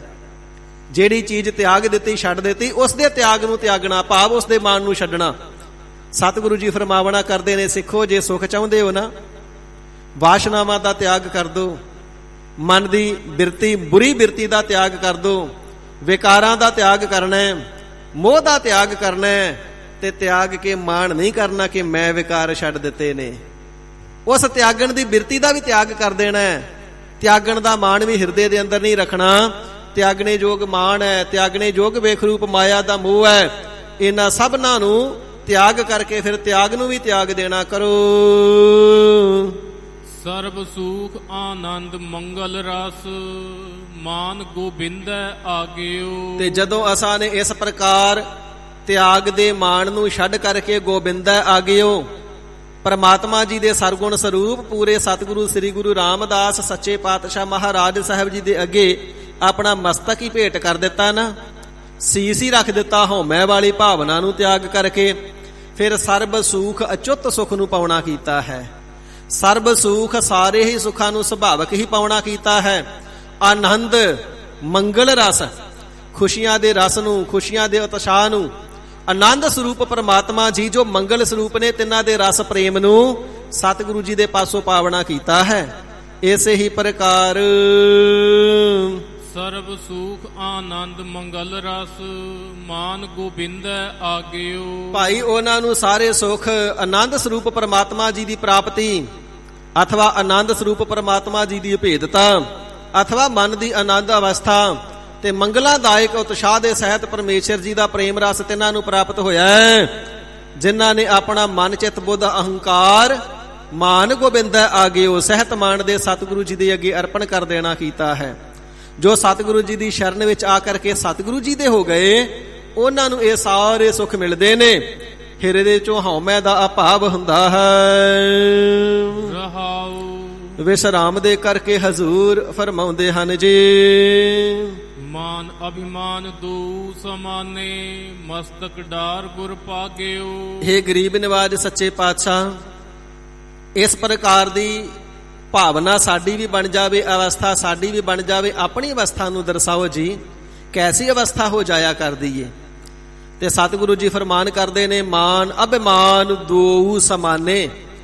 ਇੱਥੇ ਅਭਿਮਾਨ ਦਾ ਅਰਥ ਡਾਕਟਰ ਭਾਈ ਵੀਰ ਸਿੰਘ ਸਾਹਿਬ ਜੀ ਨੇ, ਇਸੇ ਪ੍ਰਕਾਰ ਪ੍ਰੋਫੈਸਰ ਸਾਹਿਬ ਸਿੰਘ ਜੀ ਨੇ, ਮਹਾਪੁਰਸ਼ ਸੰਤ ਬਾਬਾ ਗੁਰਬਚਨ ਸਿੰਘ ਜੀ ਖਾਲਸਾ ਭਿੰਡਰਾਂ ਵਾਲਿਆਂ ਨੇ, ਤੇ ਇਸੇ ਪ੍ਰਕਾਰ ਸਰਦਾਰ ਮਨਮੋਹਨ ਸਿੰਘ ਜੀ ਨੇ। ਸਭਨਾਂ ਨੇ ਇੱਥੇ ਅਭਿਮਾਨ ਦਾ ਅਰਥ ਅਪਮਾਨ ਕੀਤਾ ਹੈ। ਜਥਾ ਪ੍ਰਕਰਣੰ ਤਥਾ ਅਰਥੰ। ਇੱਕ ਹੁੰਦਾ ਮਾਨ ਸਨਮਾਨ ਮਿਲਣਾ, ਦੂਜਾ ਹੁੰਦਾ ਅਪਮਾਨ ਹੋਣਾ, ਬੇਇੱਜ਼ਤ ਹੋ ਜਾਣਾ। ਤੇ ਜੇ ਇੱਥੇ ਅਭਿਮਾਨ ਲਈਏ ਤੇ ਪ੍ਰਕਰਨ ਅਨੁਸਾਰ ਗੱਲ ਢੁਕਦੀ ਨਹੀਂ। ਪ੍ਰਕਰਨ ਅਨੁਸਾਰ ਸਾਰੇ ਹੀ ਮਹਾਂਪੁਰਖਾਂ ਨੇ ਤੇ ਟੀਕਾਕਾਰਾਂ ਨੇ ਇੱਥੇ ਜਿਹੜਾ ਅਰਥ ਹੈ ਅਪਮਾਨ ਕਰਨਾ ਕੀਤਾ ਹੈ। ਹਜ਼ੂਰ ਫਰਮਾਵਣਾ ਕਰਦੇ ਨੇ, ਅਸਾਂ ਨੇ ਮਾਨ ਸਨਮਾਨ ਨੂੰ ਤੇ ਅਪਮਾਨ ਨੂੰ ਦੋ ਸਮਾਨੇ, ਦੋਵਾਂ ਨੂੰ ਇੱਕ ਬਰਾਬਰ ਹੀ ਜਾਣ ਲਿਆ ਹੈ। ਕੋਈ ਆ ਕੇ ਸਨਮਾਨ ਕਰ ਜਾਵੇ, ਕੋਈ ਆ ਕੇ ਮੱਥਾ ਟੇਕ ਜਾਵੇ, ਜਾਂ ਕੋਈ ਪ੍ਰਿਥੀ ਚੰਦ ਵਰਗਾ ਆ ਕਰਕੇ ਈਰਖਾ ਦੇ ਵਚਨ ਕਹਿ ਜਾਵੇ। ਅਸੀਂ ਦੋਨਾਂ ਨੂੰ ਇੱਕ ਸਮਾਨ ਕਰਕੇ ਜਾਣ ਲਿਆ, ਦੋਨਾਂ ਦੇ ਵਿੱਚ ਅੰਤਰ ਹੀ ਨਹੀਂ ਜਾਣਦੇ ਹਾਂ। ਗਰੀਬ ਨਿਵਾਜ, ਐਸੀ ਭਾਵਨਾ ਕਿਵੇਂ ਪ੍ਰਾਪਤ ਹੋਈ ਜੀ? ਮਸਤਕ ਡਾਰ ਗੁਰ ਪਾਗਿਓ। ਜਿਸ ਵੇਲੇ ਸਤਿਗੁਰੂ ਜੀ ਦੇ ਪਾਗਿਓ, ਪੱਗ ਚਰਨਾਂ ਦੇ ਉੱਪਰ ਮਸਤਕ ਆਪਣੇ ਸੀਸ ਨੂੰ ਡਾਰ ਪਾ ਦੇਣਾ ਕੀਤਾ ਹੈ। ਸਤਿਗੁਰੂ ਜੀ ਦੇ ਚਰਨੀ ਪੈ ਗਏ ਆ, ਆਪਣਾ ਮਸਤਕ ਗੁਰ ਚਰਨਾਂ ਤੇ ਰੱਖ ਦਿੱਤਾ ਹੈ, ਹਉਮੈ ਵਾਲੀ ਬਿਰਤੀ ਦਾ ਤਿਆਗ ਕੀਤਾ ਹੈ, ਤਾਂ ਐਡੀ ਵੱਡੀ ਭਾਰੀ ਦਾਤ ਪ੍ਰਾਪਤ ਹੋਈ ਹੈ। ਸੰਪਤ ਹਰਖ ਨਾ ਵਿਆਪਤ ਦੁਖਾ। ਹੁਣ ਕੋਈ ਸੰਪਤੀ ਪ੍ਰਾਪਤ ਹੋ ਜਾਵੇ, ਧਨ ਆ ਜਾਵੇ, ਪਦਾਰਥ ਆ ਜਾਣ, ਸੰਗਤਾਂ ਆ ਕਰਕੇ ਅੰਬਾਰ ਭੇਟਾਵਾਂ ਦੇ ਲਾ ਦਿੰਦੀਆਂ ਨੇ।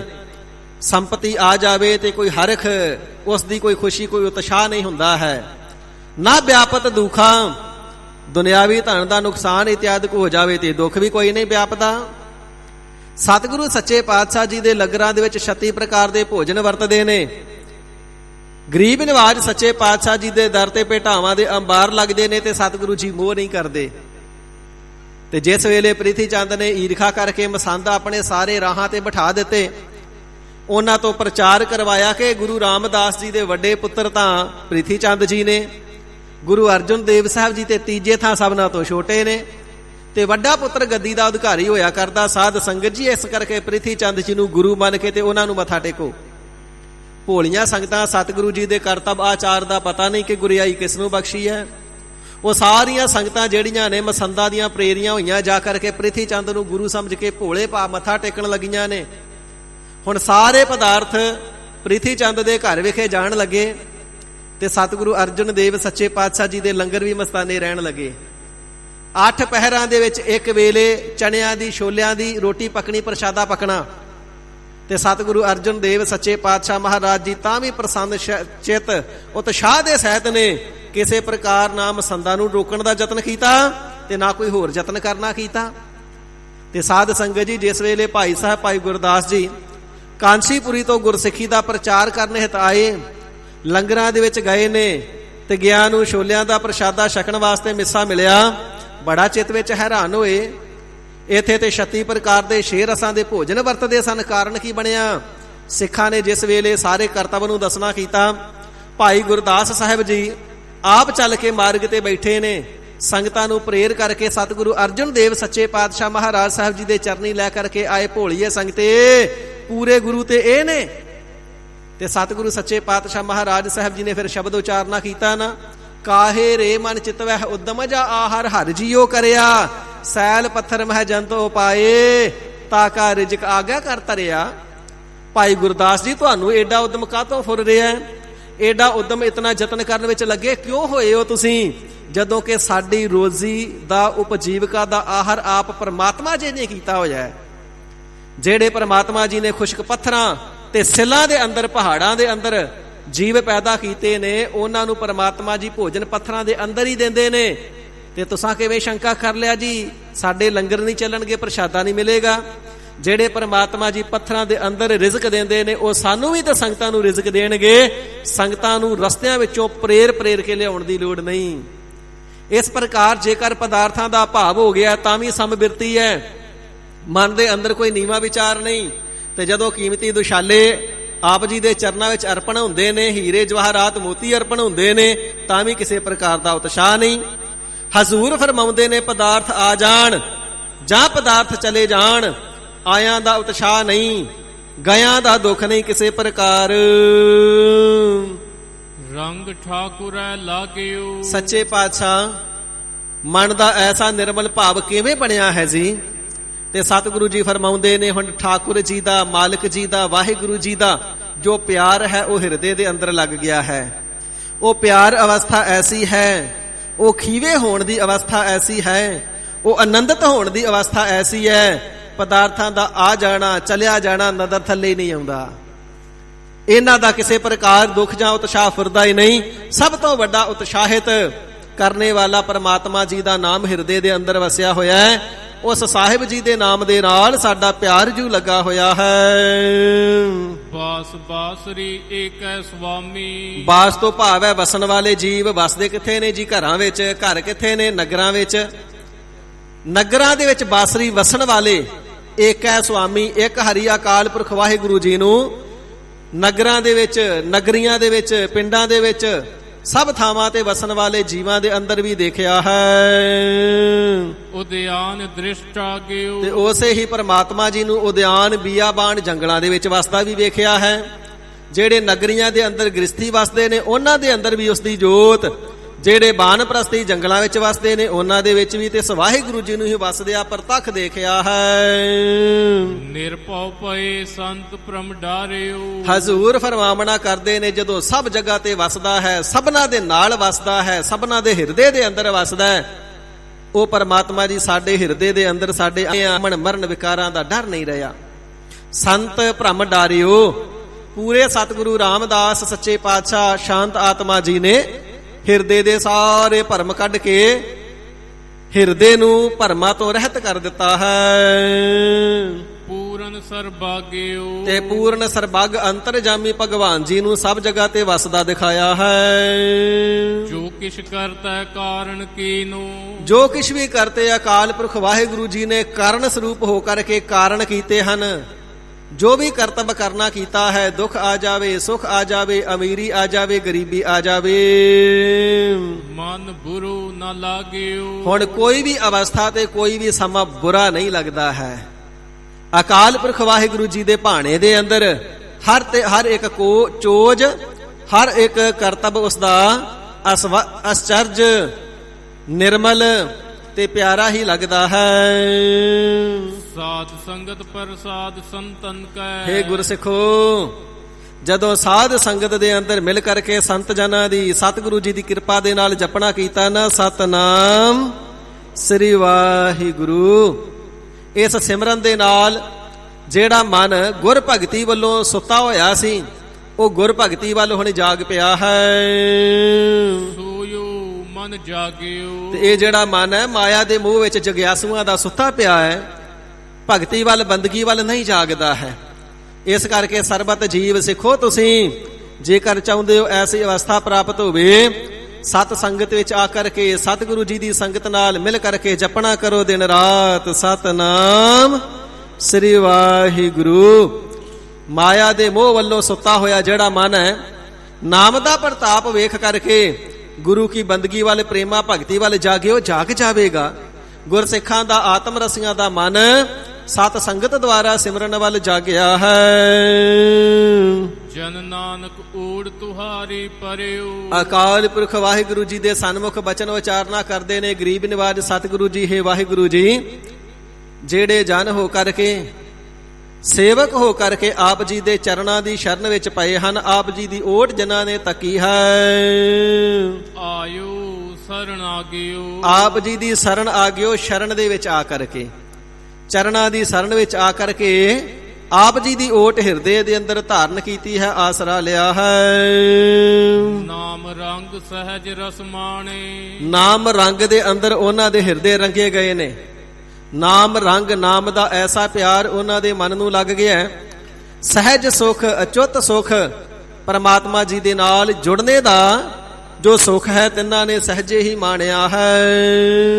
ਫਿਰ ਦੁੱਖ ਨਾ ਲਾਗਿਓ। ਸਿੱਖੋ, ਜਿਨ੍ਹਾਂ ਦੇ ਹਿਰਦੇ ਨੂੰ ਪਿਆਰ ਲੱਗਾ ਹੈ, ਰੰਗ ਲੱਗਾ ਹੈ, ਉਤਸ਼ਾਹ ਲੱਗਾ ਹੈ, ਫਿਰ ਉਹਨਾਂ ਨੂੰ ਕਿਸੇ ਪ੍ਰਕਾਰ ਮਾਇਆ ਵਿਕਾਰਾਂ ਦਾ ਦੁੱਖ ਨਹੀਂ ਲੱਗਦਾ ਹੈ। ਉਹਨਾਂ ਨੂੰ ਜੰਮਣ ਮਰਨ ਦਾ ਦੁੱਖ ਵੀ ਨਹੀਂ ਲੱਗਾ ਹੈ। ਸਾਰੇ ਦੁੱਖ ਉਹਨਾਂ ਦੇ ਨਾਸ਼ ਹੋ ਗਏ। ਸਤਿਗੁਰ ਪੂਰੈ ਸੇਵਿਆ, ਦੁੱਖਾ ਕਾ ਹੋਏ ਨਾਸ਼। ਪੂਰੇ ਸਤਿਗੁਰੂ ਜੀ ਦੇ ਨਾਮ ਦਾ ਸਿਮਰਨ ਕਰਨੇ ਦੇ ਨਾਲ ਤਿੰਨਾਂ ਦੇ ਦੁੱਖਾਂ ਦਾ ਅਭਾਵ ਹੋਇਆ ਹੈ, ਸਾਡੇ ਦੁੱਖਾਂ ਦਾ ਅਭਾਵ ਹੋਇਆ ਹੈ। ਸਤਿਗੁਰੂ ਜੀ ਆਪਣੇ ਤੇ ਘਟਾ ਕਰਕੇ, ਜਨਾ ਕਰਕੇ ਸਰਬ ਸਾਂਝਾ ਉਪਦੇਸ਼ ਬਖਸ਼ਿਸ਼ ਕਰਨਾ ਕਰਦੇ ਨੇ। ਜੇ ਸੁੱਖ ਨੂੰ ਚਾਹੁੰਦੇ ਹੋ, ਸਤਿਗੁਰਾਂ ਦੇ ਚਰਨਾਂ ਦੀ ਸ਼ਰਨ ਵਿਖੇ ਆ ਕਰਕੇ ਸਤ ਸੰਗਤ ਦੁਆਰਾ ਸਦਾ ਸਿਮਰਨਾ ਕਰੋ, ਸਤਨਾਮ ਸ੍ਰੀ ਵਾਹਿਗੁਰੂ। ਜੰਮਣ ਮਰਨ ਦੇ ਸਹਿਤ ਸਾਰੇ ਦੁੱਖਾਂ ਦਾ ਅਭਾਵ ਹੋ ਜਾਵੇਗਾ। ਸਰਬ ਕਲਿਆਣ, ਸਦੀਵ ਕਾਲ, ਅਚੁੱਤ ਸੁਖ ਦੀ ਪ੍ਰਾਪਤੀ ਹੋਵੇਗੀ। ਇਸ ਪ੍ਰਕਾਰ ਗਰੀਬ ਨਿਵਾਜ ਸਤਿਗੁਰੂ ਜੀ ਨੇ ਬ੍ਰਹਮ ਅਵਸਥਾ ਦਾ, ਬ੍ਰਹਮ ਗਿਆਨ ਦੀ ਅਵਸਥਾ ਨੂੰ ਪ੍ਰਗਟ ਕਰਨੇ ਵਾਲਾ ਜੋ ਉਪਦੇਸ਼ ਹੈ, ਸਤਿਪੁਰਖ ਜੀ ਨੇ ਆਪਣੇ ਜ਼ੁਬਾਨੇ ਪਾਕ ਚੋਂ ਉਚਾਰਨ ਕਰਕੇ ਸ਼ੁਭ ਸਿੱਖਿਆ ਦੇਣਾ ਕੀਤੀ ਏ, ਜਿਸ ਦੇ ਨਾਲ ਸੰਸਾਰ ਦੇ ਸਰਬਤ ਜੀਵਾਂ ਦੇ ਦੁੱਖਾਂ ਦਾ ਅਭਾਵ ਤੇ ਸੁਖ ਦੀ ਪ੍ਰਾਪਤੀ ਹੋਵੇ ਜੀ। ਸਤਿਗੁਰੂ ਜੀ ਦੇ ਪਾਵਨ ਸ਼ਾਸਤਰ ਪੂਜਨ ਦੁਸਹਿਰੇ ਦੇ ਪੁਰਬ ਨੂੰ ਲੈ ਕਰਕੇ ਸ਼ਾਸਤਰ ਮਹਿਮਾ, ਗੁਰ ਇਤਿਹਾਸ ਤੇ ਸਤਿਗੁਰੂ ਜੀ ਦੀ ਅੰਮ੍ਰਿਤਮਈ ਗੁਰਬਾਣੀ ਦੀ ਕਥਾ ਵਿਚਾਰ ਕਰਦਿਆਂ ਸਾਹਿਬੇ ਕਮਾਲ ਸ੍ਰੀ ਗੁਰੂ ਗੋਬਿੰਦ ਸਿੰਘ ਸਾਹਿਬ ਜੀ ਮਹਾਰਾਜ, ਸ੍ਰੀ ਗੁਰੂ ਗ੍ਰੰਥ ਸਾਹਿਬ ਸੱਚੇ ਪਾਤਸ਼ਾਹ ਜੀ ਮਹਾਰਾਜ, ਭੁੱਲਾਂ ਚੁੱਕਾਂ ਦੀ ਖਿਮਾ ਅੱਗੇ ਵਾਸਤੇ ਸਮਤ ਬਖਸ਼ੋ। ਹਾਜ਼ਰੀ ਦਰ ਪ੍ਰਵਾਨ ਕਰੋ ਜੀ। ਸਰਬਤ ਦਰ ਆਈਆਂ ਸੰਗਤਾਂ ਦੀ ਸੱਚੇ ਪਾਤਸ਼ਾਹ ਜੋ ਜੋ ਮਨੋਕਾਮਨਾ ਹੈ ਗੁਰਮਤਿ ਦੇ ਅਨੁਸਾਰ ਮਨੋਭਾਵ ਪੂਰੇ ਕਰਨੇ, ਗੁਰਮਤਿ ਦੀ ਸਿੱਖਿਆ ਸਾਡੇ ਸਭਨਾਂ ਦੇ ਹਿਰਦਿਆਂ ਮਨਾਂ ਦੇ ਅੰਦਰ ਵਸਾ ਦੇਣੀ, ਜਿਸ ਦੇ ਨਾਲ ਸਾਡਾ ਪੜ੍ਹਿਆ ਸੁਣਿਆ ਸਫਲਾ ਹੋਵੇ। ਗਰੀਬ ਨਿਵਾਜ ਸਤਿਗੁਰੂ ਜੀ ਸਭਨਾਂ ਨੂੰ ਪਿਆਰੀ ਗੁਰਸਿੱਖੀ ਬਖਸ਼ ਕਰਕੇ ਕਿਰਤਾਰਥ ਕਰੋ ਜੀ। ਭੁੱਲਾਂ ਚੁੱਕਾਂ ਦੀ ਸਤਿਗੁਰੂ ਜੀ ਸੰਗਤ ਬਖਸ਼ਣ ਯੋਗ ਹੈ, ਕਿਰਪਾ ਕਰਕੇ ਬਖਸ਼ ਲੈਣਾ। ਪਾਵਨ ਉਪਦੇਸ਼ ਦੀਆਂ 2 ਪੰਕਤੀਆਂ ਪੜ੍ਹ ਕਰਕੇ ਸਮਾਪਤੀ ਹੈ ਜੀ। ਜਨ ਨਾਨਕ ਓੜ ਤੁਹਾਰੀ ਪਰਿਓ, ਆਇਓ ਸਰਣ ਆਗਿਓ।